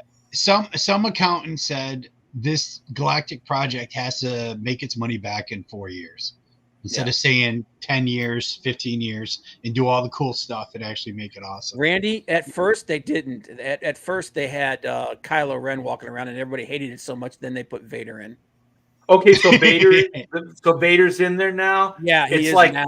Yeah, that's a no shit thing. Like what I would have done is I would have built a Sith temple. Because there's kind of a dark side, and then there's there's the Rebels, New That's Order. The bar. That's the bar. Why not, right? Have that Yeah. the entry, have that the main entry, and then the Sith temples behind it, right? And I would have made it fucking creepy. And even if you didn't use Vader, just use that whole Sith like evil and really make that part of the park really not dark like it's going to scare kids. Well, put a little fear in them. Put a little fear in them, right? But make it cool where it feels authentic, you know. And I was thinking like if you really looked, you could find like if they went with the new stuff, you know. So there's Kylo Ren, but then there's like the Vader helmet somewhere, and you can find it, you know. And well, it's I like, thought would have been cool is like because they kind of did something like that where you had to like walk around and find the parts for your lightsaber. But if you like wanted to become like a Sith, you could go around to the different place, and they have like holocrons where you could go there and interact with those and do things with them. Answer questions. What's that? Yeah. Answer questions. And the thing is, like what they do, like at the Harry Potter park, is you can have the wand chosen for you. You can go through all that stuff, and if you want to buy it, you can, but it doesn't cost you for the show. You know what I mean? Like anybody could walk in there and have that experience. But at the Disney park, at that Batu, you have to pay like $200 to build the lightsaber, and then you own the lightsaber. So for the show, just for the show, you have to pay $200. How many people have $200? You know, I think it went up to 250, 250. Wow. It's crazy. But anyway, they're like Disney is really just bankrupt as far as ideas, creativity, and their belief system is just getting them into all kinds of trouble. So I know Clint had something he wanted to share, but it's not there anymore. I think he wanted to get greedy. Plain and simple. But I'm gonna say, like we mentioned, you mentioned the Nintendo World parks. Dude, did you see some of the shit that's in that place? Yeah, dude, that if they start, because they're building those, they got like the Nintendo World at Universal now, right? Mm-hmm. And they're gonna put more of them over here, dude. That thing's gonna freaking kill Disney. Yeah, well, that Epic Universe that they're building in Florida, the Universal Park, the new one, is you enter a tunnel, and then it's kind of like a basic amusement park, like the hub of it. And then off the perimeter is a massive hotel, just like Bellagio with like a fountain and stuff like Vegas, right? Just massive. And so then off the hub, they call them portals. So you go through the portal, and then you're in Nintendo World. You know what I mean? So now you're completely engulfed in this world. You can't see anything outside those walls. And so then you come out the same way through like the same, you enter and exit the same way. So now you're back in the hub, and then you can walk over to like How to Train Your Dragon World or whatever the hell it's called. And then you go through the portal for that. So these portals is a brilliant idea, because these are all parks within a park. So and they don't run off into the other areas. So when you go into the Universal Monsters Land, you're totally engulfed in that. And everything is done with like a black and white color scheme. So, you know, all those Universals, they're all in black and white. So there's very little color in that world. So you go through a hollowed out tree, you go through it, and there's a broken down like bridge. And it's all, like I said, it's black and white. And then, you know, the what is it called in Frankenstein? The windmill, the windmill that's on fire, the iconic windmill. That's a restaurant, and the windmill's on fire. Like it's going to spin, and it's on fire. So you actually get to see that. And then there's this like giant mansion that blows away the Haunted Mansion. It's probably like 5, maybe 10 times bigger than that. And you go in there, and that's that Kuka arm ride and everything. So they are not sparing the dollars. And all those guys, I guarantee you, are Imagineers from Disney, and they're putting this thing together, and it's just going to blow away Disney, especially since they're broke right now, and they have nothing on the schedule as far as new stuff that they're going to do. So yeah, and like Beam said, they're adding Donkey Kong and Legend of Zelda to the Nintendo Park next. Yeah, the Donkey Kong is going to be. Oh, I'm sorry. The Donkey Kong is going to be at that Florida Epic Universe. So that's the one that hops the track and stuff like little mine carts. And then they have what is the go-kart ride? They had the one go-kart. Oh, Mario Kart. Mario Karts. Yeah, and they have those. Yeah. The Transformers ride at Universal, just the building where the ride is huge. It's like one of the, like you're like, oh, what's that? Now the ride is just kind of one of those shake you rides, but yeah, and Universal has the Transformer dudes like in costume or whatever around, yeah. It's like I've seen those dudes. That shit's phenomenal. Like I don't know how they're doing it, and that's pretty mind blowing. And that's beyond Disney. And you would think, man, like Disney, who are like the pioneers of Imagineering and all that stuff, seeing these people, these other companies, just blowing past them. You would think they would course correct. No, you need somebody in charge that that knows what they're doing. Bob Iger is scratching for ideas. Dude, I swear to God, he's surrounded himself with a bunch of yes men. It's classic corporate. When you have a leader that is just a manager and not a creator, this is what happens. But the thing I don't understand is like,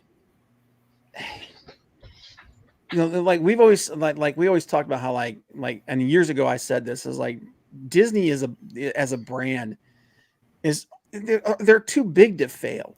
They're proving me wrong. Too big to fail. It's like, and then like all these other companies like Disney, like Marvel. We said that like Marvel could put, as long as Marvel like put out halfway decent movies and hit those beats that they created, that Marvel style, they probably had that format. They probably had another 10 years before people started getting like tired of it and everything. They killed it in 3. They couldn't help themselves. It was like, how do you do that? Kevin Feige was only ever a money guy. He was not a creative guy.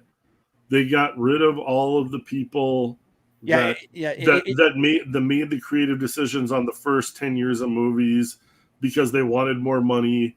They were penny pinching. They got rid of the Russo brothers. They got rid of Favreau.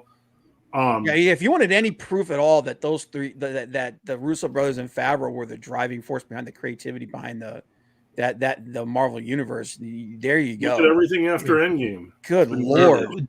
Yeah, Disney's because the through line for being cheap. Disney's famous for being ultra cheap.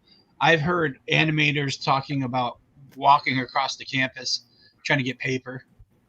Like just like insane stuff. Like the corporate Disney is so unbelievably cheap but your salary will be great, and then you got to deal with just insane stuff. Look at Marvel. Disney bought Marvel, and the first thing they did, instead of trying to take a comic book company and it's because they saw all the properties and trying to help the comic books, going, oh well, the comic books give us all these ideas for great movies. They cut the budget. They cut the operating budget for Marvel by 20% That's the first thing. Yeah, but the weird thing is, I'll bring it up, Clint. Sure. The weird thing about like the Marvel movies is they're not cheap. They're still spending like $200, $250 on those. The Marvels cost almost $300 million. Right. Because they're using the Favreau technique, which I heard like the first Iron Man, they really didn't have much of a script.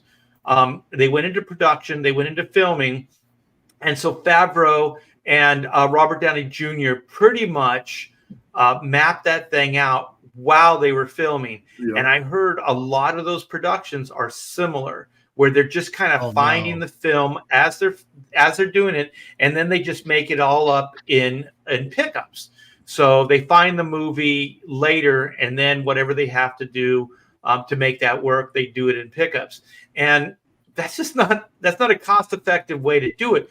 But I always said this, like when Image was having problems, I said the studios and the people that did well were the ones that were the true business people, because they knew how to adjust. They knew how to do things on a budget. You know what I mean? Set a budget, keep it, and follow through. And then the people that couldn't do that were the people like you can absorb problems when you have money, right? You throw money at it. So if there's a problem, you throw money at it. And so that's not real business.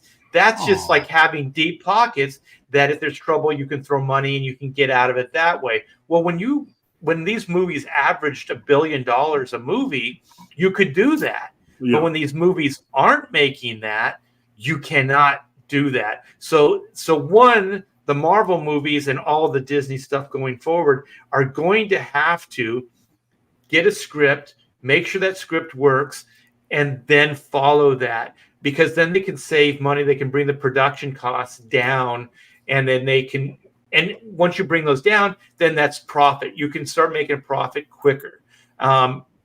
And they're going to have to do that. But my fear is that they're just going to cheap out, right? They're going to do it the same way they always do it, but they're just going to cheap out. They're not going to do as many effects. They're already stuck for the next 5 years. And this ties in with the article that I just pulled up there, Art, because they pushed back. They pushed back Captain America 4. They pushed back Thunderbolt. Everything by a year, yeah. Yep, they pushed all these movies back. You know why? To do reshoots on them. Yeah, Captain America. That's what reshoots means. It means a higher production costs for all of these movies. So this article is like Captain America 4 likely to face the same fate as the Marvels. Yeah, like they're dumping more money into bad movies that were written poorly, that didn't have a structure to them, and they're throwing more money at them to try and save them. And they're not just going to make their money back. They're not just doing reshoots on Captain Marvel. They're reshooting like 70% of the movie. Isn't Captain America like kind of a segue to that awful Winter Soldier Falcon TV show? Yeah. It's the continuation of it. Yeah, and that's what they're talking about here is like Captain America 4. Like those Disney Plus shows were supposed to lead audiences into the Marvels. Well, all it did was alienate more of the audience because they didn't want to watch all that. Well, not only that, but the original idea was one show was supposed to lead into the other, yeah. And they ended up just going in opposite directions all over the place. Yeah, because and I can't remember who it was, but they just came out, and it's just like with Star Wars, they had no plan. They had no plan going forward after Endgame. Oh, hey, and the thing about Endgame, and the reason it worked, like the cyclical storytelling, like one goes into the next, is because they had a through line, which was which were the gems, which were the Infinity Stones, and so those kind of tied all these adventures together, and then it kept building and building and building on itself. So in essence, there's a bigger story that's being told through all these little stories. And then eventually you get the big, epic conclusion. Well, when they did, because I think they're on like phase 5 now, they went through phase 4 with no plan. I guess they were, what was it? What's the guy that just got fired because he was beaten on his girlfriend? Jonathan Majors. Like they were, somehow they were building that up, like that was going to be the next through line. But the thing is, that's not even epic enough. That is not Thanos level. Like if you're going to do this stuff, I mean, do Galactus, do like some Fantastic Four villains, do Doom, do something like that. Or they're saying they may switch to Doom now because of everything that happened, but also because of the lukewarm response to Kang, because there's no stakes with Kang. Kang is never there's 9 million others. They destroyed it by making it. There's 1,000 others or whatever, and so then none of these storylines have any consequence because there's another Kang.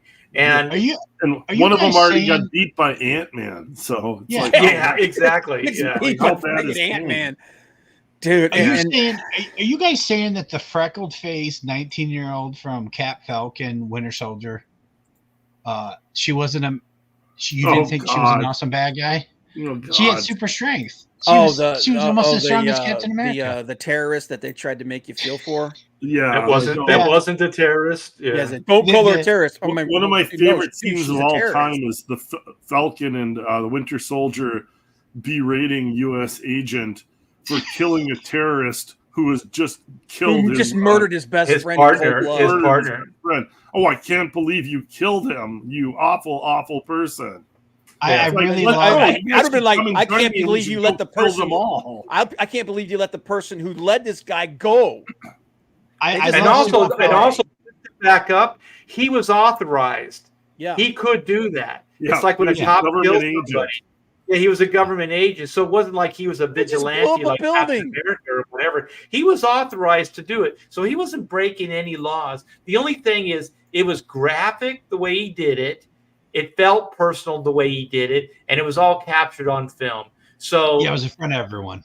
Yeah, so if it wasn't, if those series of events weren't there, there wouldn't have been the knee-jerk reaction to it. Yeah, but it's the whole, you got to do better, just Senator. It's like, okay, Cap, you want to harden the target for us?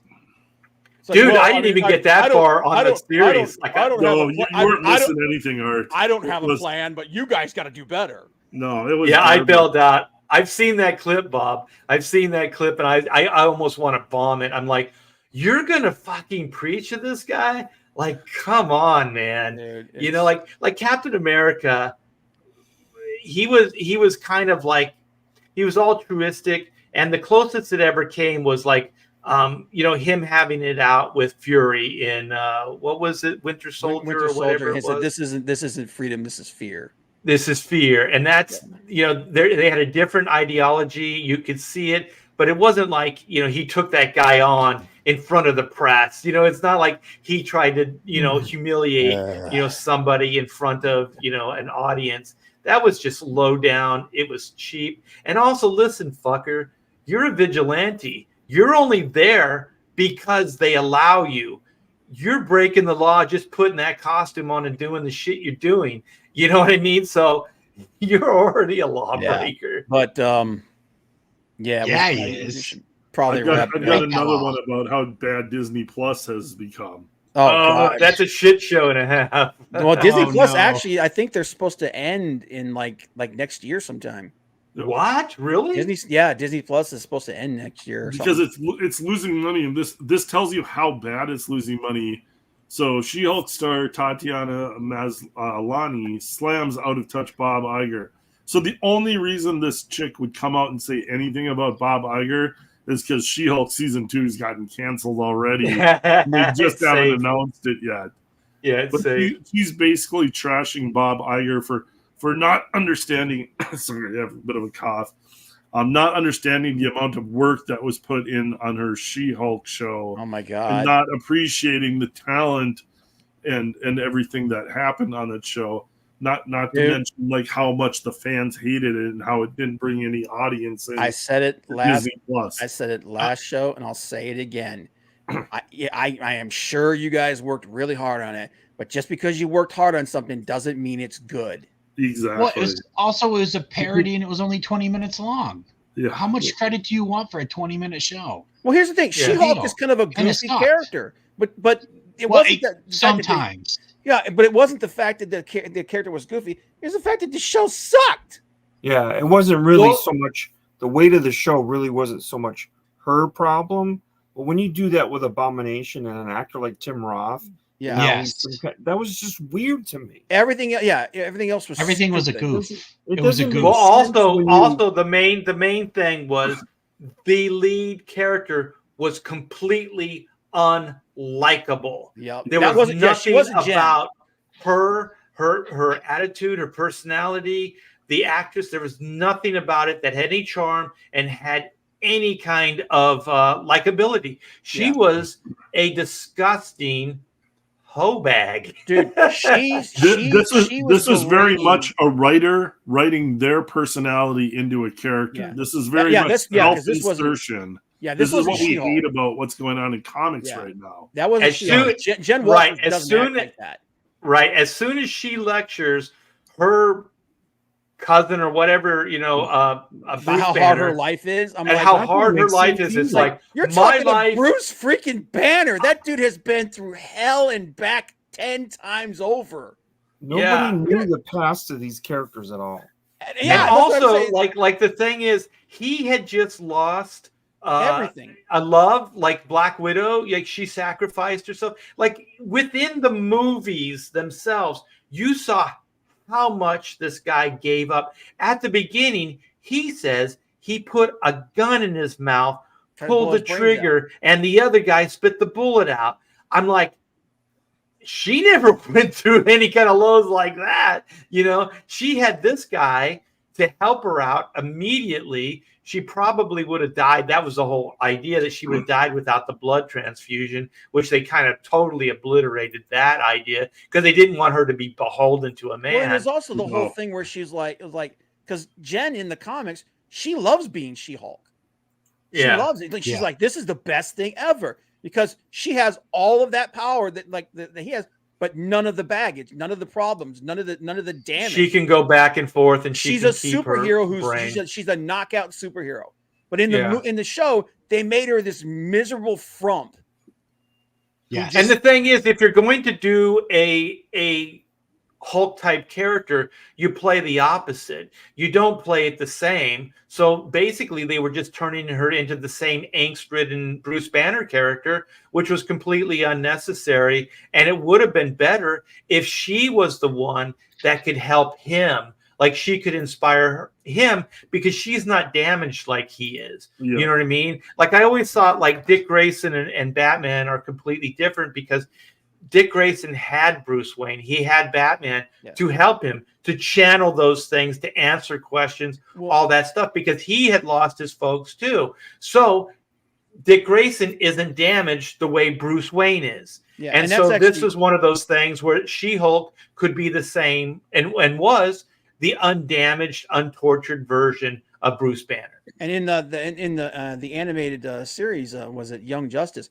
There's actually a scene in there where Wonder Woman's talking about when they're talking about, because they're talking about they find out Captain Marvel's a kid, and then they're like, none of us knew that. And Batman's like, I knew, and they're like, oh, that. And Wonder Woman takes a dig at him. She's like, well, I should be surprised you indoctrinated Robin into crime fighting when he was 9. He's like, Robin had to be. I said, I had to do that. She's like, why? So he could be like you. He said, no, so that he wouldn't. Exactly. That's something the like point. That would have worked really well. Yeah, and then she could support Bruce. You know what I mean? Because she's not damaged. So when Bruce reverts, well, in this one, I guess he can think now when he's the Hulk.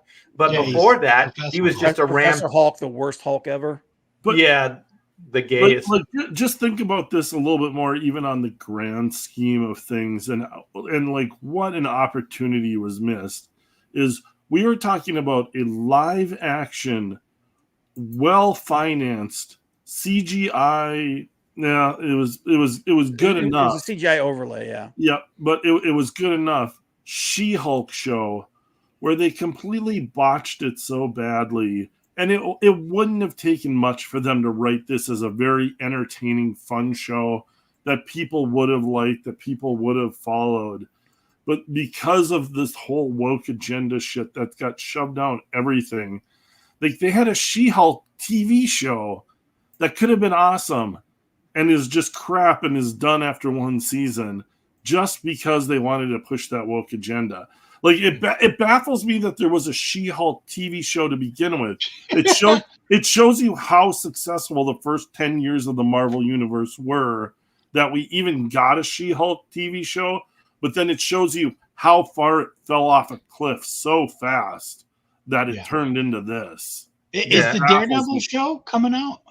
Is it Daredevil? I heard they're going to completely they fired the entire crew. Oh, they shot 8 episodes of the Daredevil show and scrapped it all because they watched it and it was garbage. So they're reshooting and throwing more money at garbage, and they're not coming up with solutions.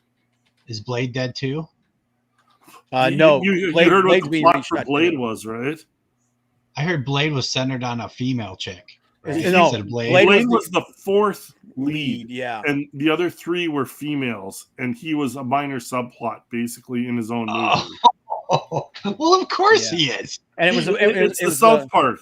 Put a chick in it, make her gay and lame. And the whole thing was they were gonna teach him by telling him stories and shit. Yeah, the actor actually was ready to pull out of the movie once he saw the script.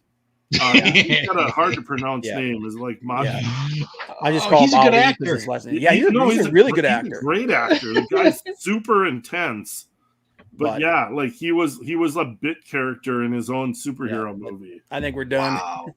Yeah, this stuff isn't that hard to get. But just to sum up, you know, the reason the pontificators exist is I think of this, and I hope everybody listening feels the same way. Like, this is a little bit of a therapy time, right? Because these are all things that frustrate us, you know, because we love this stuff with a passion. We all care about this stuff so much that's why this show exists. That's why you guys tune in. And it is just a shame that the caretakers, you know, somebody like Bob Iger that only cares about his own self-ambition. I'm convinced of that 100%, that this guy doesn't give a shit about the Disney legacy at all. He doesn't care about Marvel. He doesn't care about any of these things. All he cares about is his own self-ambitions to get into politics. And to be honest, it seems the same way. Sorry, yeah, I didn't interrupt you, Art, but it translates right into comics too. Right, because it's all connected. I mean, Disney now owns Marvel, so you know, and that's where we were kind of tapped into. I mean, we could probably do another 2 hours on this, but like Ike Perlmutter, you know, that's the guy who had Marvel, right, and sold it to Disney.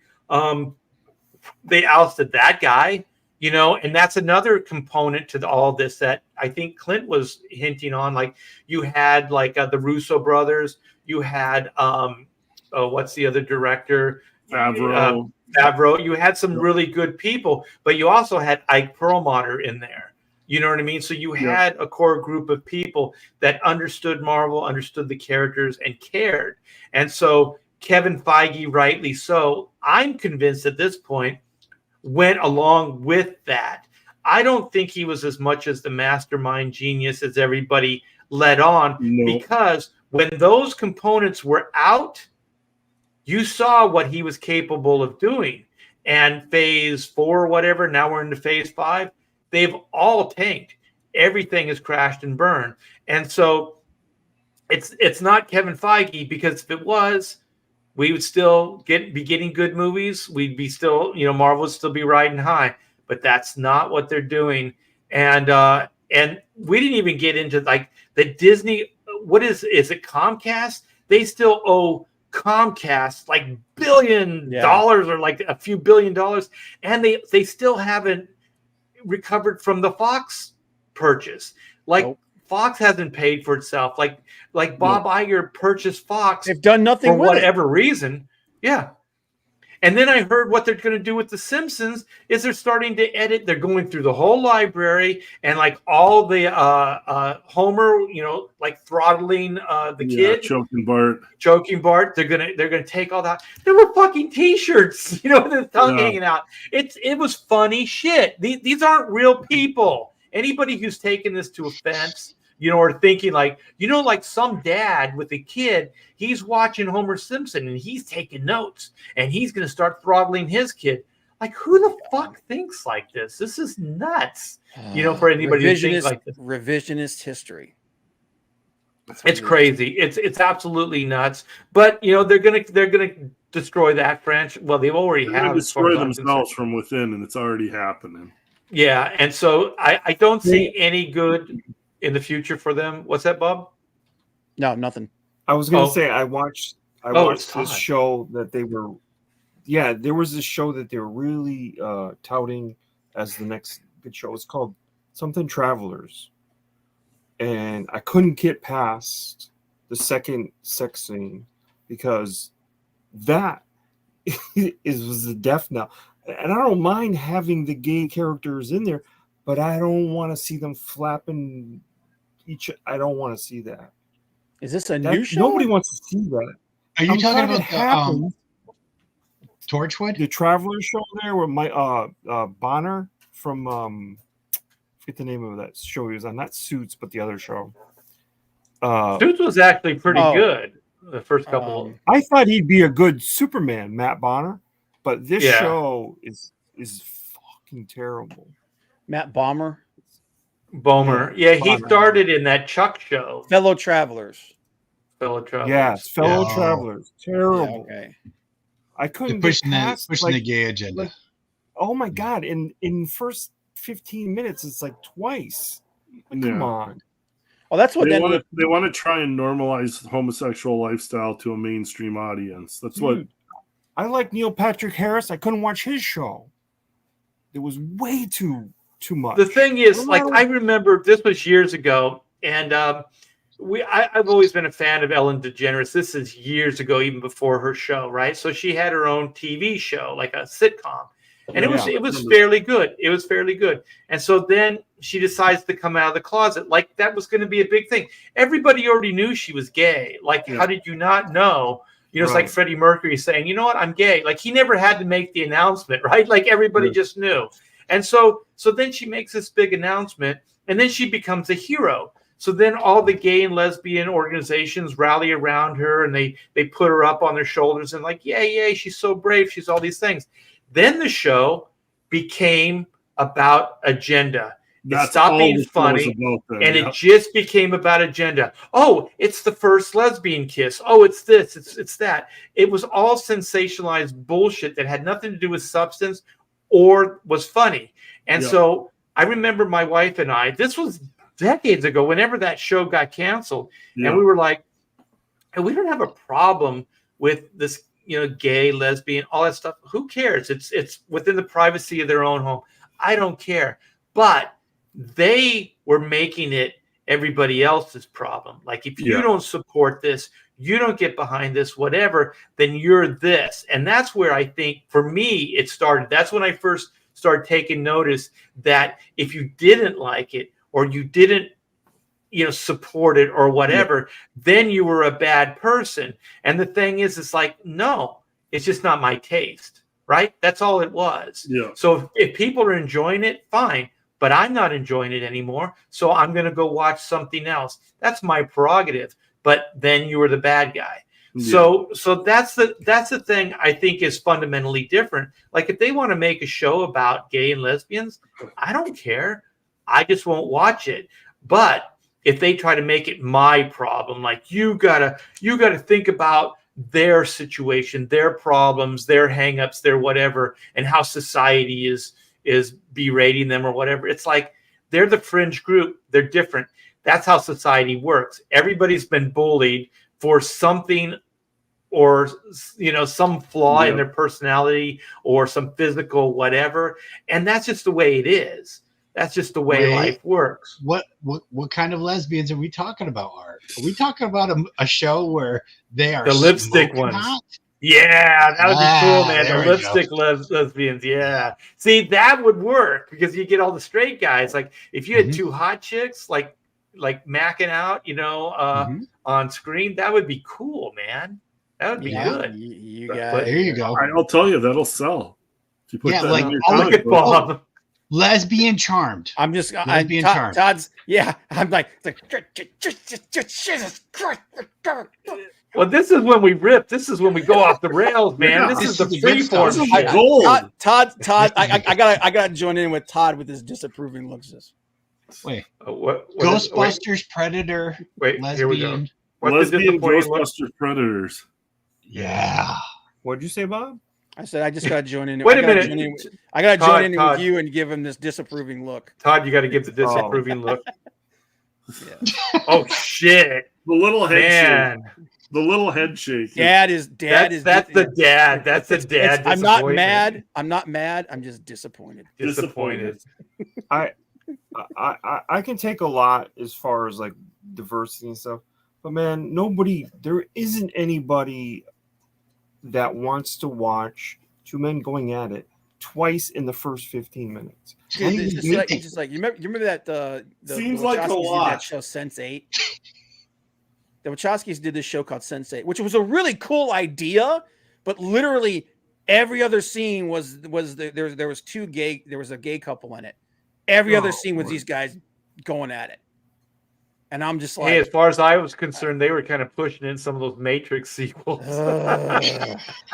Sensei got a lot of. I can understand where they're coming from, because if I got put in charge of a movie, like, you can only imagine how many hot chicks, like, there'd just be a strong wind and girls' tops would be blowing off, and they'd start like just making out with each other. So you just going to make it would not be plot driven. I'm telling you right now. Oh, check this out. Okay, Baywatch, but they're all lesbians. It's Clint's just talking. He would make OnlyFans the movie.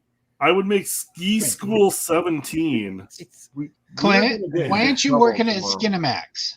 All right, Cinemax is falling. They don't do that anymore, do they? You gotta kill this. You gotta drag this. You gotta drag old Yeller behind the shed and put it below. You guys have no idea. After we shut this down, after we stop, the stream, we go on for hours, man. This is the stuff we talk about when you guys aren't listening. Ideas. All the good ideas come out later. Yeah. So I just want to thank everybody for tuning in. Like I said, it's a little bit of a therapy session. We get all this stuff out of our system, then we're good for another week. And then hopefully you guys will tune in next week. It's every Wednesday, 8 Eastern time, with these same guys. We usually had Pedro for the whole thing, but Pedro had to bail because I guess Peter Sameti's cooler than we are. Thanks for the super chats. I do appreciate that. Yellow Flash, thank you so much. And thanks for the kind words. Great guy. So all these guys, well, Clint has a campaign in demand right now. It's Mistress of Mayhem. What is it? Maidens of Mayhem. Maidens. I'm sorry. Yep, no problem. Yeah. No problem. And that's in the description. So if you guys click on that, I think there have been some links being popped in here.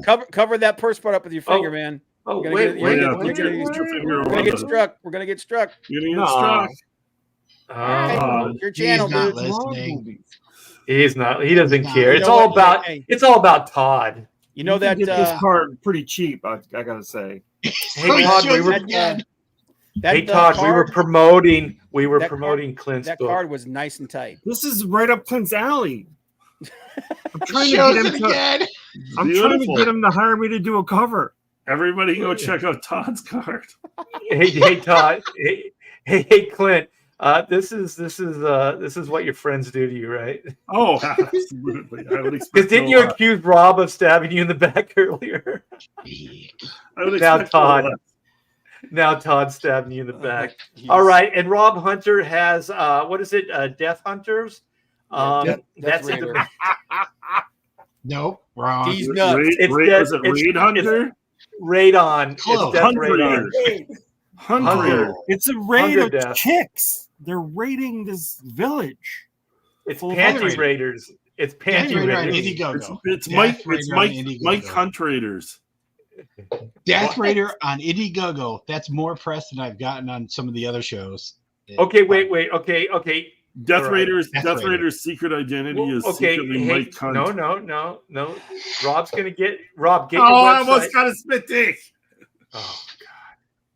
I'm trying to promote Rob's book now. You guys make this so hard. I'm pulling it get your link. Get your link up. Let's. I got it. I already dropped it in there. I dropped it in there. Want me to show another card? Do you want me to show another half an hour to find his link?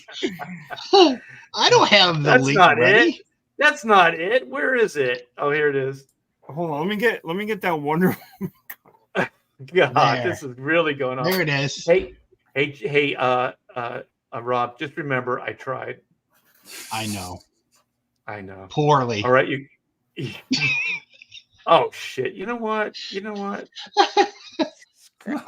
Oh no. Oh my God. We're gonna make this about Rob, no matter how. If I have to bounce all you guys. All right, Rob, real quick, pitch Death Raider. What's it about? It's about really cool artwork that I'm spending way too long on. 3 days a page. Marsak Marine gets critically injured, and with alien knowledge, he builds up the Death Raider armor to whip some ass. And that artwork is phenomenal, you guys. Yeah. It is fantastic. Rob is doing the work of his career. So check that out. Death Raiders spelled wrong. But hey, Bob doesn't know. Bob doesn't really pay attention.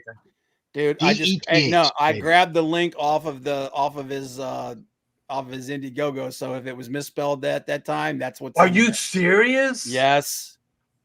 Rob, you misspelled your own. I literally grabbed it off of there, so it probably fixed now. But when I grabbed it, because that link, that's like I pulled that off there like a month ago. Jesus, okay. Just change the name of it to Death Hunter.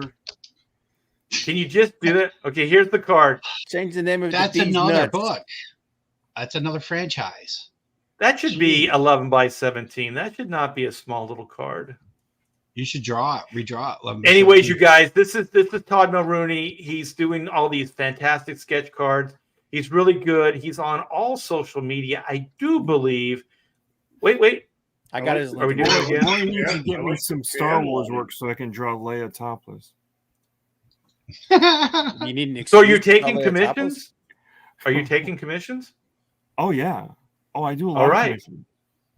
Well, then go contact Todd Mulrooney. He does great. He does great stuff. And check his artwork. I know he's Facebook, Twitter, and do you still have your YouTube? Is it still going, Todd? No, I look. I'm old. I can't be doing that. Dude, you're probably the youngest person on this panel.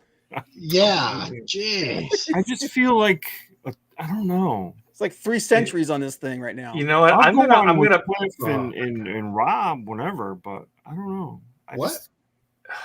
You guys still have a show, Cliff and Rob? No, Cliff and Rob Who's show. The numbers weren't good enough. Oh my gosh! It's like we don't even know each other on this show. Hey, David. Clint shut it down. We weren't getting enough numbers. Clint said, "Really? We're still. It's just not on a regular basis." So there we go. When we're bored enough, we'll do a show. When we're bored enough, we'll do a show before the end of the year here. The guy who bought this card is Roscoe. Oh, nice. Oh, after he said I was a sellout, that I was just waiting to jump back on Batman.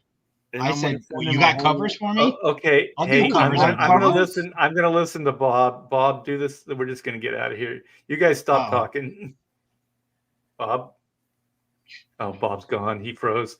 All right, you guys. Well, thank you very much for hanging out with us. I hope you can still hear us. Bob's just shut down. Yeah, like I said, 3 campaigns all in demand. So there's Black and White. There's I was going to say Mistress of Mayhem. It's Maidens of Mayhem, and of course Rob Hunter's book. What is it? Death Maidens, Death Panties, Death Hunter, Death Raider. That's Rob Hunter's book. And we will see you. We will see you next week. But hey, before you guys leave, give a thumbs up. Tweet this sucker out. We're still trying to build this, and we're going pretty good. We're getting more people weekly. So we'll see you next week on Pontificators. Take care, you guys.